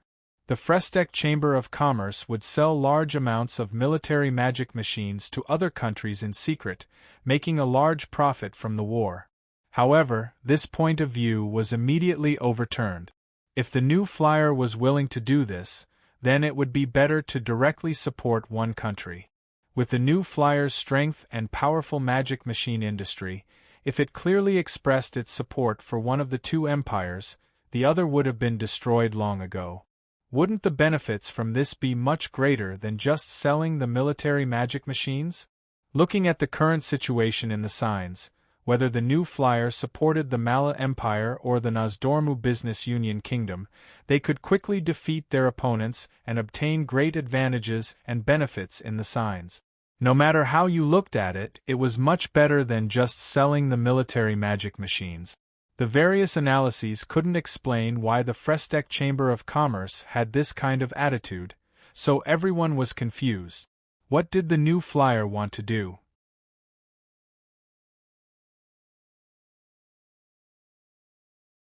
Chapter 1252. The new flyer still didn't do anything. Despite facing everyone's doubts, the new flyer wasn't affected by the outside world and continued to follow its own step.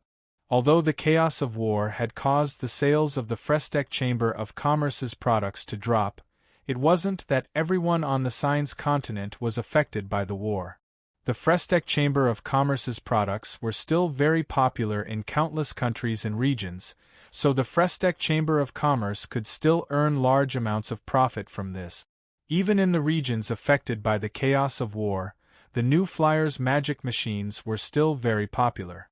Even though it was impossible for most merchant guilds to maintain order and sell their products in the chaotic regions, it was still quite difficult for them to do so. However, it wasn't that difficult for the new flyer. On one hand, the new flyer's reputation in the Signs far exceeded that of the other chambers of commerce. Very few people or organizations would think of robbing the places where the new flyer appeared. On the other hand, with the powerful new flyer guards, even if someone wanted to rob them, they wouldn't succeed. As a result, in these chaotic regions, people often looked forward to the appearance of the new flyer merchant fleet. Because as long as the new flyer appeared, it meant that the region was peaceful. Even the armies of the two empires would tacitly agree with this. As for the rebels, none of them had the guts to touch the new flyer. With this powerful rallying power, there were more and more commoners and exiled nobles gathered around the Frestec Chamber of Commerce. Other than most normal people, there were many high-level magic researchers and workers who were skilled in core technology. These people were the talents that had been mentioned in the newspaper before. Compared to ordinary people, these talents were important figures in chambers of commerce, factories, and even local governments before the chaos of war. They had good lives and naturally couldn't tolerate the chaos of war. When they gathered around the new flyer, they were naturally attracted by the Shinfei Chamber of Commerce and gradually leaned towards the new flyer. Some even chose to join the new flyer. There was no other reason other than the fact that new flyer could guarantee their safety at this time. As a result, even if the new flyer did nothing, there were still countless refugees pouring into the safe areas controlled by the new flyer. Some of them simply went to the Demon Cloud continent, far away from the Signs. From this point of view, many newspapers had accused the new flyer of seizing the opportunity to steal talents from the Kanla Empire and other regions. This could not be considered slander. But even if he knew, what could he do? Whether it was the Kanla Empire or the Eastern Alliance countries that were at war with the Nozdormu Business Union Kingdom in the eastern part of the continent, none of them could do anything about the current situation. This was especially true for the Kanla Empire. Since the new flyer hadn't made a clear statement, the situation was even worse. In the spring of year 3829 of the continental calendar, the Malar Empire once again launched a full-scale attack on the Kanla Empire. They sent more than 200,000 troops in one go, divided into 3 directions, and invaded the Kanla Empire at the same time. The Kanla Empire had to deal with the internal chaos while also dealing with the constant attacks of the Mala Empire. They were already overwhelmed. This time, under the Mala Empire's attack, the Kanla Empire simply couldn't resist and was completely routed. In just 2 months, the northern border of the Kanla Empire had completely fallen. Under the threat of the Mala Empire, the northern provinces of the Kanla Empire that originally belonged to the royal family were either directly occupied by the Mala Empire, or simply declared their independence from the Kanla Empire and transferred to the Mala Empire. In another half a year, the Malar Empire's army had completely occupied the northern territory of the Kanla Empire. The army approached the Kanla Empire's capital, Wimbledon City. The Kanla Empire's royal guards and the Mala Empire's army fought for several days before suffering a crushing defeat. The Kanla Empire's emperor saw that the situation was bad, so he led the ministers loyal to him to escape Wimbledon City in the magic airship. The Malar Empire's army took Wimbledon City and the Kanla Empire's royal palace. At this point, the Kanla Empire's capital had fallen. Of the 37 provinces, 13 had surrendered to the Mala Empire, 16 had declared independence, and the remaining 8 were still controlled by the workers.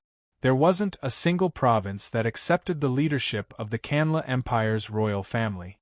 At this point, although the Mala Empire hadn't officially announced it, the Kanla Empire had already been destroyed. Freya looked at the Kanla Emperor in front of her, who was still dressed in luxurious clothes and had a dignified appearance, but he couldn't help revealing a trace of exhaustion, and she felt emotional in her heart. With over 1,000 years of history, the Kanla Empire that had always been considered the strongest country in the signs had actually fallen into this kind of situation in just a short year. It really made people feel that the matters of the world were impermanent. This Kanla Emperor in front of her, when Freya saw him last time, he was still very arrogant. But now he had gone from an emperor who controlled the lives of hundreds of millions to an exiled emperor. Thinking about it, it really was funny. The Kanla Empire's attitude towards the new flyer had always been lukewarm. They always had their own thoughts when cooperating with the new flyer, making the new flyer's projects in the Kanla Empire never go smoothly, so the relationship between the two sides wasn't close enough. After Freya took over the new flyer, because she received many reports of the Kanla Empire not cooperating, she was very dissatisfied with the Kanla Empire. She even had the thought of cutting off all cooperation with the Kanla Empire. But now, the Kanla Empire had become like this. This Kanla Emperor in front of her didn't go anywhere when he was escaping, rather he ran to the Principality of Constantine, running to the new flight commerce main base. Moreover, when he opened his mouth, he actually wanted the new flyer to help him. Chairman Freya, if your new flyer is willing to help the Kanla Empire recover their lost land, after restoring your country, I will definitely give your new flyer the best treatment in the Kanla Empire. I will guarantee that your new flyer will obtain benefits that you will definitely be satisfied with. At this time, the Kanla Emperor knew that everything else was fake. The only thing that could move the new flyer was benefit. Freya shook her head and said, "Your Majesty, even after the Malar Empire takes over everything, our company can still cooperate with the Malar Empire and obtain enough benefits. Why would we take such a large risk to help you restore your country?" The Kanla Emperor's expression changed slightly. If someone dared to speak to him in such a taunting tone before, even if it was the new flyer's chairman, he wouldn't be polite. But now, he could only endure it and maintain a smile. "Chairman Freya, I think that you should understand that if the Malar Empire takes over our Kanla Empire and stabilizes the situation, the Malar Empire will become the strongest country on the signs. There won't be any country or power that can threaten them, not even your new flyer. When that time comes, do you think your new flyer can cooperate with the Malar Empire and obtain what conditions? Perhaps the Malar Empire can take a step further and directly attack the Principality of Constantine, right? Is that a threat?" Freya smiled. Freya revealed a smile. "Your Majesty, I think that you still don't understand your position. Actually, you don't have the ability to discuss conditions right now. The power you still have isn't worth mentioning, right?" This time, the Kanla Emperor's expression really changed. Freya's words had hit his sore spot. Half a year ago, he thought that with the hundreds of thousands of soldiers in the Kanla Empire under his control, even if there were small disturbances in the country, it wasn't worth mentioning and could be taken care of in a bit of time. But he never thought that in just half a year, everything he controlled would become an illusion. Even the 50,000 royal guards that were the most loyal had almost been wiped out in the final battle with the Malar Empire. When he boarded the magic airship and left Wimbledon City, It meant that he had given up the final bit of power he had. The current him, other than the title of the Kandla Emperor, the 200 personal guards, and some loyal ministers who couldn't play any role, he really didn't have anything else. Compared to this, although Freya in front of him was only the chairman of a company in name, no one knew how many guards the new flyer had, no one knew how much military magic machine technology the new flyer had, and no one knew how strong the new flyer was. So the power the two of them had was like heaven and earth. What qualification did he have to talk about conditions in front of Freya? After thinking this through, the Kandla Emperor put down his pride as the Emperor of the Kandla Empire. After being silent for a bit, he said in a deep voice, "Chairman Freya, since you've chosen to meet me, doesn't that mean that I'm still worthy of your attention? So I feel that there is a possibility of us working together. Tell me, what conditions do I need for you to help me?" Freya revealed a faint smile and spread her hands, gesturing for the Kandla Emperor to look around. "Your Majesty, how much do you know about the Principality of Constantine?" The Kandla Emperor was surprised. When people talked about the Principality of Constantine, their first thought was the new flyer. They didn't care about the Principality of Constantine at all, so when they talked about the Principality of Constantine, other than the new flyer, they didn't think of anything else. Although he was the Kandla Emperor and his knowledge wasn't something normal people could compare to, now that Freya suddenly asked this, he didn't know how to respond. "You mean, I'm talking about the political model of the Principality of Constantine. Does your Majesty understand this?" The Kandla Emperor thought about it before narrowing his eyes and guessing Freya's thoughts. The National Parliament.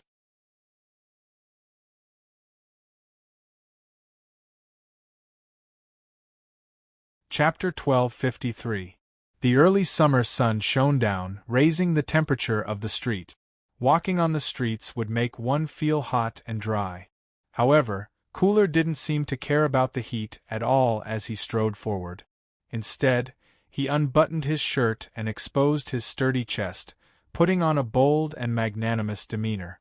Coupled with the undisguised smile on his face, it made him seem even more high-spirited. It could even be said that he was complacent. Of course, he had a reason to put on such an appearance. At this time last year, he would only be an ordinary worker in an ordinary factory in a small town 300 kilometers away.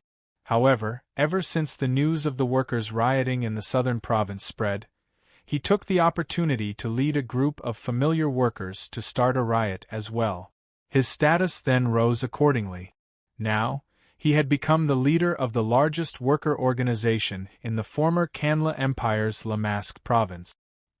He commanded no less than 30,000 armed rioters and could be said to be the leader of the largest faction in the Lamask province.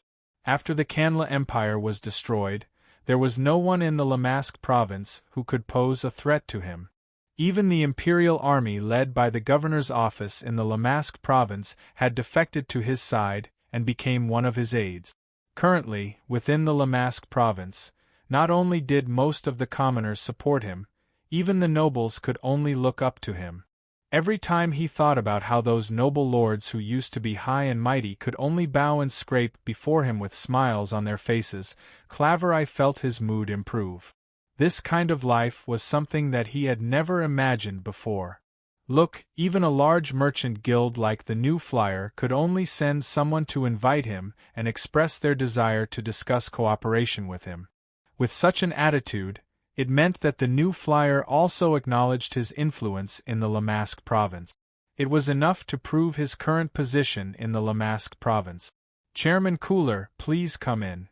When he arrived in front of the New Flyer's branch in the Lamask province's governor's office, a New Flyer worker immediately welcomed him. Hearing how the Frestek Chamber of Commerce staff member addressed him, Claverai revealed a satisfied smile and followed him in.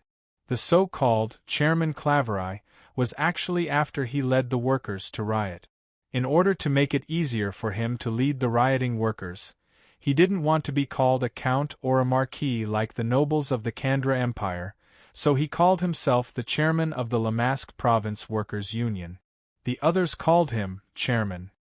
He had been invited by the Frestec Chamber of Commerce to discuss cooperation today. Now that the Frestec Chamber of Commerce's staff member had called him this, it meant that the Frestec Chamber of Commerce had recognized his position. This discussion was very sincere. As expected, when he entered the store, he saw a middle-aged man with a medium build and gentle appearance. Clavery recognized him at a glance. This middle-aged man was the new flyer's supervisor in the Canla Empire's Lamask province, Modower Shaw Boyle. Supervisor Shaw Boyle. Chairman Cooler, we are honored by your presence. Welcome.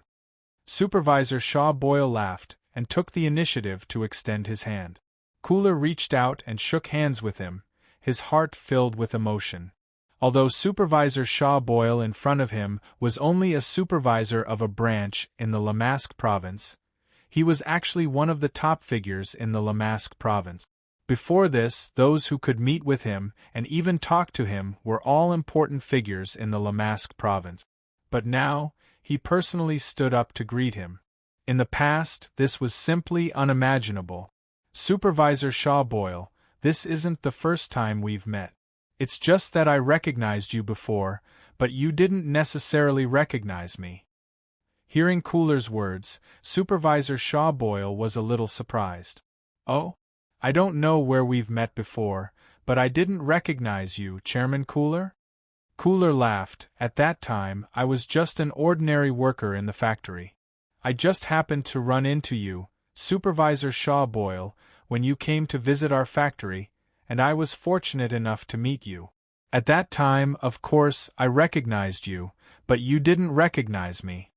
Supervisor Shaw Boyle came to a sudden realization and laughed. That's all in the past. Now, who in the Lamask province doesn't recognize you, Chairman Cooler? Cooler nodded very complacently and reservedly. Without waiting for Supervisor Shaw Boyle to take care of him, he found a seat and sat down, then patted the table in front of him. Supervisor Shaw Boyle, I wonder what you've invited me to discuss this time? Supervisor Shaw Boyle smiled and didn't answer. His gaze turned to the few subordinates behind Cooler. How could Cooler not understand his meaning? He lightly snorted and said, "These are my most trusted companions. If there's anything, you can say it in front of them." Supervisor Shaw Boyle smiled faintly and didn't insist. He chose the seat opposite Cooler and sat down. After a moment of silence, Supervisor Shaw Boyle asked, "Chairman Cooler, I wonder if you have any plans for the future of the Lamask province?"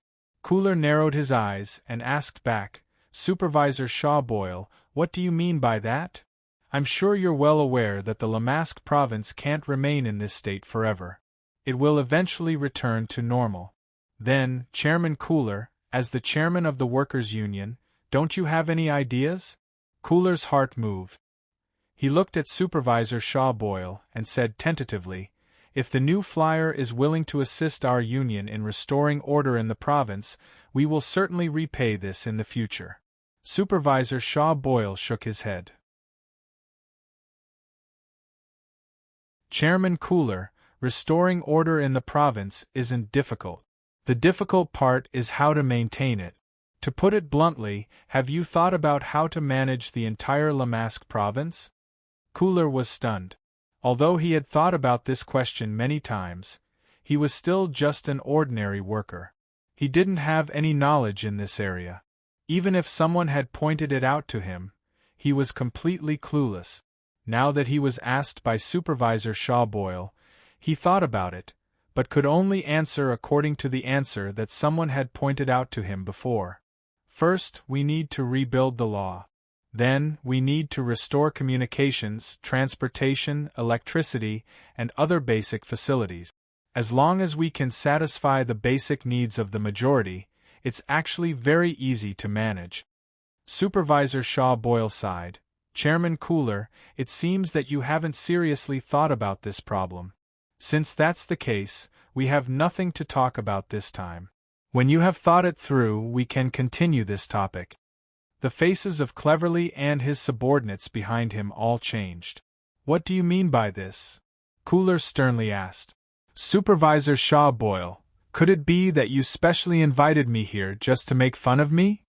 No, I definitely didn't mean that. Supervisor Shaw Boyle shook his head.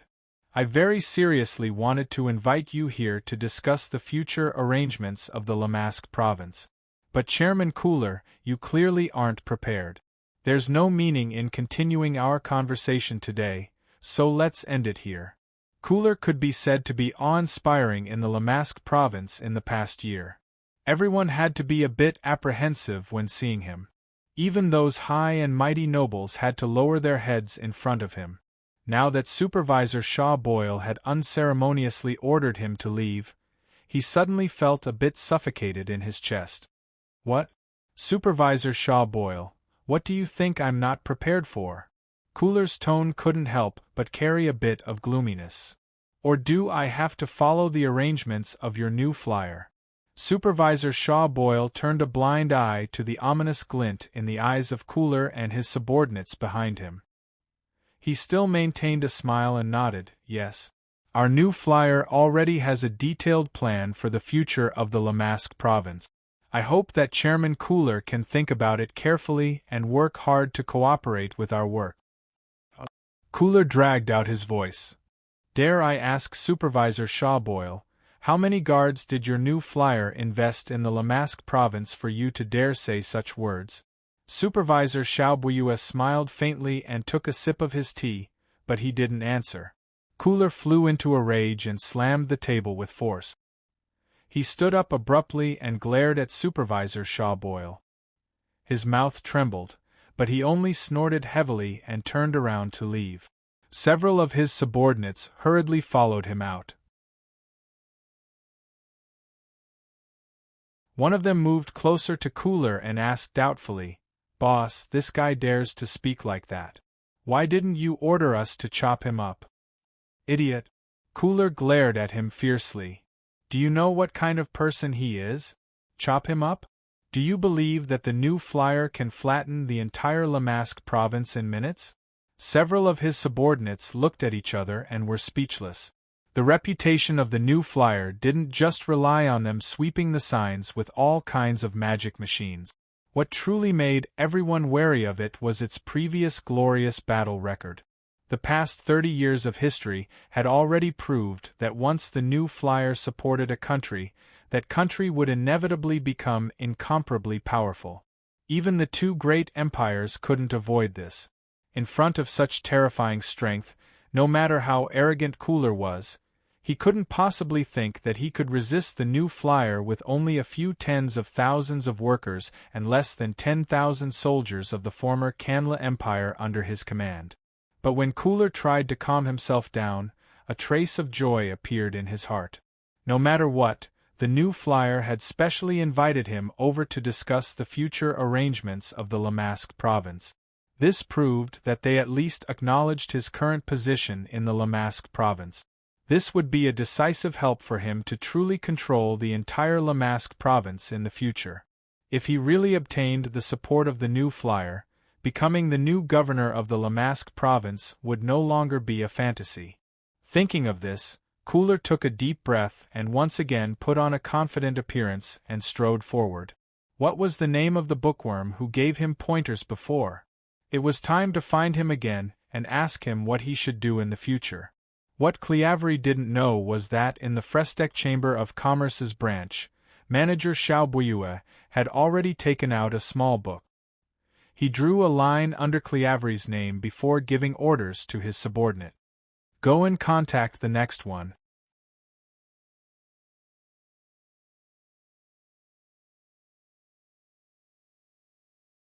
Chapter 1254. 400 kilometers to the south of Lamask province was another province of the Kanla Empire, Merinda province. Similar to Lamask province, Merinda province also declared independence from the central government of the Kanla Empire a long time ago.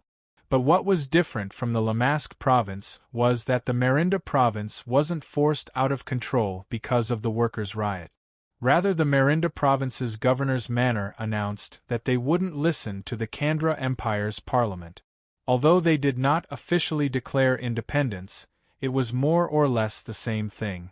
Now that the capital of the Kanla Empire, Wimbledon City, had fallen into the hands of the Mala Empire, and the Kanla Empire could almost be declared dead, Merinda Province did not join the Mala Empire like the other provinces in the north.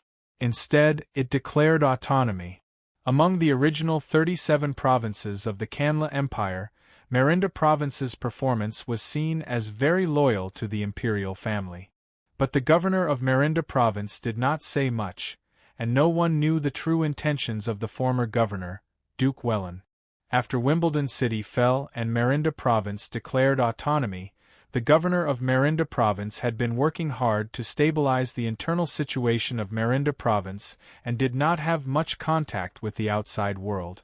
Under Duke Wellon's efforts, Merinda Province had been relatively stable, and could be considered a relatively peaceful land within the Kanla Empire. On this day, the governor's mansion of Merinda Province welcomed a guest. "Prime Minister, I am very happy to see you again." Duke Wellon opened his arms and hugged the guest warmly. He was full of smiles, showing that he was really happy for the guest's arrival. The Prime Minister of the Kanla Empire, Grand Duke Rostov, hugged Count Wellon tightly and also showed a gratified smile. "I am also very happy to see you, Duke Wellon." After letting go of his hand, Grand Duke Rostov looked at Duke Wellon from head to toe and sighed. "Duke Wellon, it must have been hard on you to maintain the stability of Melinda Province." Duke Wellon smiled. "As the lord of this place, it's my duty." Hearing the title Lord, Grand Duke Rostov raised his eyebrows, then calmed down and smiled. "To be able to do this at such a time, His Majesty's praise of you is not in vain. Duke Wellon is one of the few trustworthy loyal officials in the Empire." "His Majesty?" Duke Wellon's expression changed. He smiled, but did not continue the topic. He turned his head and looked at the other middle-aged man beside Grand Duke Rostov. "President Montier, the cooperation you discussed the day before yesterday, is it related to the Prime Minister?" "That's right." The Frestec Chamber of Commerce's Merinda Branch Chairman Rhys Montier nodded with a faint smile. "Today, I came with the Prime Minister in the hope of discussing a new cooperation project with you, Governor. I wonder if Lord Governor is interested?" Duke Wellon looked at Grand Duke Rostov, then looked at President Montier. He smiled and shook his head. "If I say I am not interested, how will you two react?" Of course, this was just a joke. After saying this, Duke Wellon invited the two into the room and sat down. "Prime Minister, I heard that, after His Majesty left Wimbledon City, he went to the Principality of Constantine. I didn't believe it at that time, but now it seems that it is true?" After taking a sip of tea, Duke Wellon was the first to speak. "Yes. His Majesty went to the Principality of Constantine to seek help from the new flyer." Grand Duke Rostov did not mince his words. "Now, His Majesty has already reached a preliminary cooperation agreement with Freya. This time, President Montier and I have come together to discuss with you how to cooperate in the Merinda Province." "Cooperation?" Duke Wellon turned to look at President Montier. "President Montier, the new flyer has been cooperating with the governor's manor to stabilize the situation in the province. I am very grateful. But this cooperation—" President Montier revealed a smile and took out a thick document from his bag, handing it to Duke Wellon. "Sir Duke, this is the proposal for this cooperation, please take a look." Duke Wellon nodded. This was the new flyer's style, and it made him believe that this cooperation was agreed to by the new flyer after consideration. It wasn't a private discussion between Grand Duke Rostov and President Montier. Looking over the proposal, Duke Wellon was shocked by the first two sentences of the proposal. Getting rid of the Empire system and changing it to the Kandra Federation? Duke Wellon looked up at Grand Duke Rostov and Chairman Montier in surprise. What does this mean?" President Montier looked at Grand Duke Rostov. Grand Duke Rostov gave a soft cough and explained, This so-called Kandra Federation is actually to let the provinces of the empire work together to form a new country.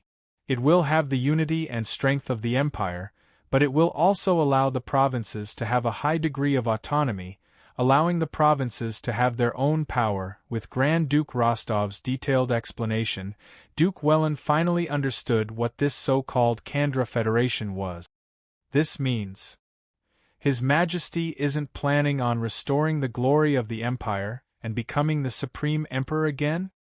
Grand Duke Rostov gave a bitter laugh. Duke Wellin, do you think there is hope now? Duke Wellin was silent for a bit before shaking his head. Impossible. Then it is. Grand Duke Rostov sighed. If it were possible, of course His Majesty would like to restore the glory of the empire, but after all, His Majesty is wise and far-sighted. He can clearly see the present reality and knows that this idea is impossible. So he can take a step back and hope that the empire can remain intact. Duke Wellin was silent for a bit before giving a deep sigh and shaking his head. He didn't say anything else as he continued reading the plan in his hands.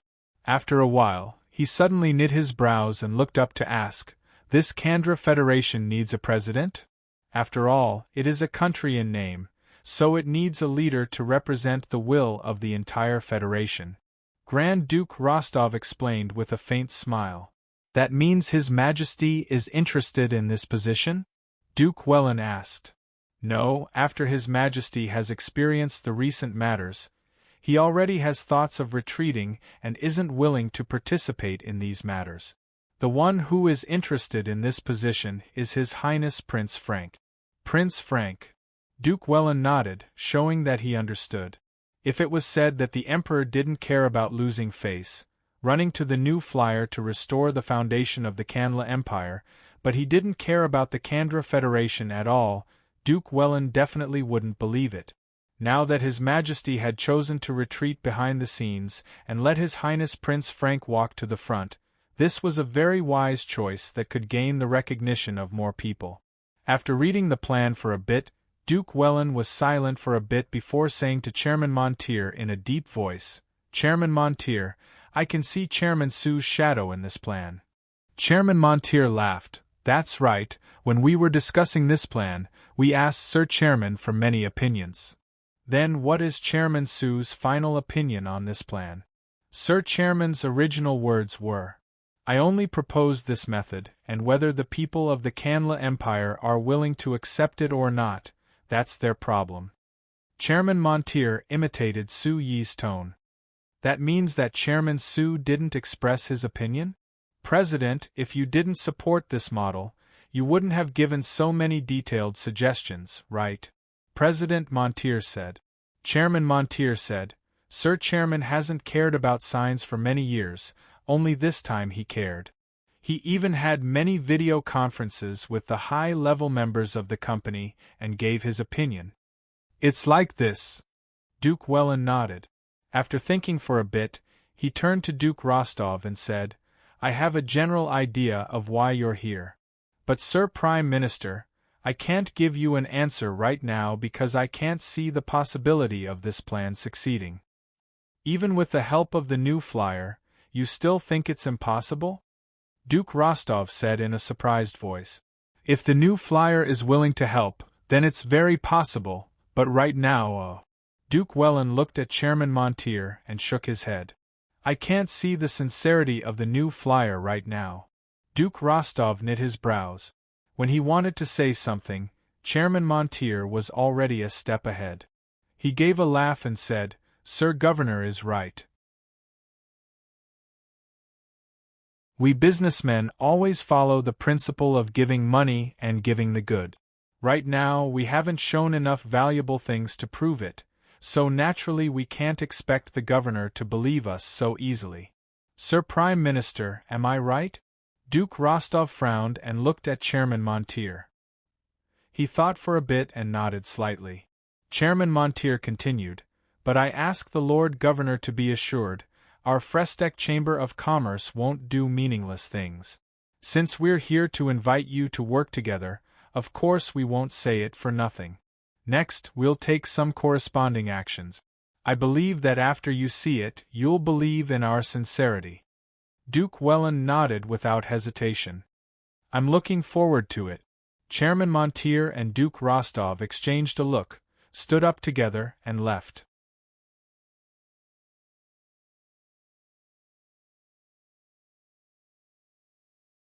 Chapter 1255. Similar things that happened in the Lamask and Merinda provinces continued to happen in various provinces of the Kandla Empire. Some things went smoothly while others did not. But regardless of whether it went smoothly or not, the situation was gradually changing. The Malur Empire that had occupied Wimbledon City for a few months naturally sensed these subtle changes. If it was only the local forces that originally belonged to the Kandla Empire that made a move, then the Malur Empire would not be worried at all. But now that the Frestek Chamber of Commerce was involved, even if they had defeated the Kandra Empire, the Marlow Empire that ruled the Signs continent couldn't help being a bit vigilant. However, the first to make a move was not the New Flyer, but the Lampari Kingdom. The winter of 3830 of the continental calendar had just passed, and the Lampari Kingdom brazenly sent troops into the Kamal province that bordered the Kandla Empire and the Lampari Kingdom. The Lampari Kingdom announced that it was to protect the people of the Lampari Kingdom who were in the Kandla Empire. However, after entering the Kamal province, the Lampari Kingdom's troops immediately clashed with the local forces of the Kamal province and the Mala Empire's troops stationed in the Kamal province. The Lampari Kingdom was clearly well prepared and sent out elite troops. The Malur Empire was not prepared at all and was defeated in an instant. More than 500 square kilometers of land in the western part of the Kamal province fell into the control of the Lampari Kingdom in just a week. This included the most important magic industrial city in the Kamal province.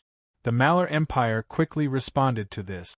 Half a month later, the Malur Empire announced to the public that the Lampari Kingdom's troops were to immediately withdraw from the Kamal province. Otherwise, they would have to bear the consequences. This attitude was undoubtedly very tough. However, with the momentum of the Malur Empire defeating the Kandla Empire, it was natural for them to adopt such an attitude.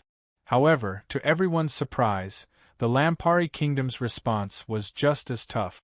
The Lampari Kingdom claimed that Kamal province was not part of the Mala Empire's territory, and the Mala Empire had no right to ask the Lampari Kingdom's army to withdraw. Neither side was willing to back down, so a war was about to break out. In the fourth month of year 3830 of the continental calendar, the Lampari Kingdom sent in 2 legions, totaling 60,000 soldiers, to the central plains of the Camel province and the Mala Empire, totaling 110,000 soldiers, to battle. The result of the battle was beyond everyone's expectations. The Marlow Empire's side suffered a large defeat. Of the 110,000 people, over 20,000 had died, and the remaining 80,000 people had been defeated, losing over 10,000 people. They had lost over 30,000 soldiers in a single breath. On the other hand, the Lampari Kingdom's side only lost several thousand people. Winning with fewer people and such a large difference in casualties, this kind of battle record shocked everyone. When analyzing the battle, people found that the Lampari Kingdom could have such a glorious battle record. Other than being prepared, the most important reason was that the Lampari Kingdom's military magic machines were more advanced than the Malur Empire's. For example, the magic cannons that had a large amount of equipment and had an important position in their armies were the magic cannons. The Malur Empire's 3 legions were equipped with 4,600 cannons, and the Lampari Kingdom's 2 legions were equipped with 3,200 cannons. At first glance, the Lampari Kingdom's magic cannons were far less than the Malur Empire's, so their firepower was inferior. However, the actual situation was that of the 4,600 magic cannons of the Mala Empire's army, only 800 of them were the 90mm high-energy magic cannons developed by the Mala Empire. The other 3,800 were all lower-caliber magic cannons. Of the 3,200 magic cannons on the Lampari Kingdom's side, there were a total of 1,200 magic cannons that were over 100 mm caliber. There were even 300 magic cannons that the Lampari Kingdom revealed for the first time that were over 200 mm caliber. Of the remaining 1,000 small caliber magic cannons, more than half of them were multiple barreled magic cannons of the same level. Comparing it like this, even if the Lampari Kingdom's side had 1,000 fewer magic cannons, their firepower far surpassed that of the Mala Empire's army. So on the battlefield, the Mala Empire's army was in a passive situation from the beginning. At the same time, in the more and more important magic tanks, the Lampari Kingdom's side had the absolute advantage.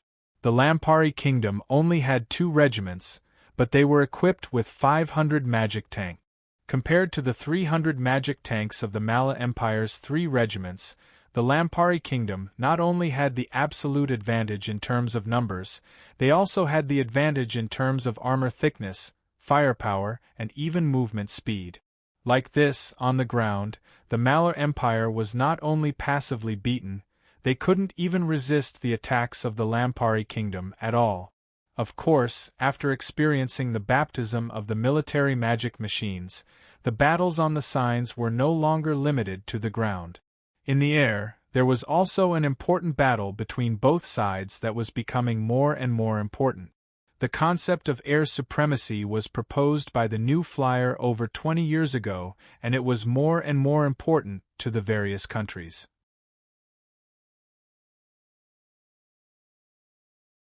In the war between the Mala Empire and the Kanla Empire, the Mala Empire had relied on their absolute advantage in the air to beat the Kanla Empire until they couldn't fight back and died in the end.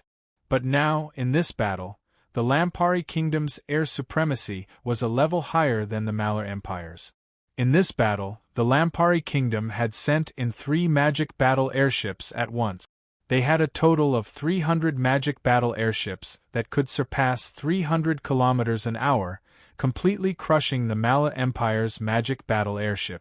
Compared to this, the Lampari Kingdom's magic battle airships were faster and more flexible. They were also equipped with large caliber magic bursts, small magic cannons, and 5 magic missiles. They surpassed the Mala Empire's magic battle airships in every aspect, so naturally they easily took control of the air. The Lampari Kingdom's army had both the land and the air, so it was natural for the Mala Empire's army to retreat. After analyzing the results of this battle, people found that even if the Mala Empire had defeated the Kanla Empire, making this giant empire that had existed for over 1,000 years declare its end, they still couldn't become the ruler of the continent. Now that the Lampari Kingdom had jumped out, there was an even stronger opponent for the Mala Empire. The situation on the signs became even more confusing because of this. After this victory, the Lampari Kingdom's army continued forward, defeating the Mala Empire's army in the Kamal province, as well as the local resistance forces. In just a month and a half, they controlled the entire Kamal province. However, at this time there was a change that surprised everyone. The Kamal province was under the control of the Lampari Kingdom. The previous governor of the Kamal province, Duke Nupra, suddenly held a press conference. In front of all the newspapers and several dozen magic illusion programs, he announced that the Kamal province would be renamed the Kamal Autonomous Region. Then there would be a public election to form the Kamal National Assembly. Then the assembly would elect the governing body of the Kamal province, which would be called the Kamal Autonomous Region Government. The most important thing was to elect a lord of the Kamal Autonomous Region, who would lead the entire government. If it was in the past, the lord of the Kamal Autonomous Region would be no different from the governor of the Kamal province. However, Duke Nupra's announcement clearly stated that the lord of the Kamal Autonomous Region would be subject to the supervision and restriction of the Kamal National Assembly. Any orders would have to be approved by the National Assembly before they could be executed. This was equivalent to tying a shackle on the hands of the lord, completely different from the previous governor who could control everything with one hand. What was even more shocking was that Duke Nupra didn't become the lord of the Kamal Autonomous Region. Instead, he had to accept an election and the final result would decide. This was the first time this had happened in the history of the Signs continent. Countless people were skeptical about this. What was the Camel province trying to do? What was even more strange was why the Lampari kingdom allowed the Kamal province to do this. However, amidst the doubts of the people, the Kamal province the Kamal Autonomous Region's government was quickly and effectively implemented. It only took 3 months for the first National Assembly to be formed. Then, the representatives of the government were elected. As expected, Duke Nupra was elected as the first overlord of the Kamal Autonomous Region. While countless people were shocked and confused by the Kamal province's magnificent transformation, the other provinces of the Kanla Empire also underwent the same shocking changes one after another.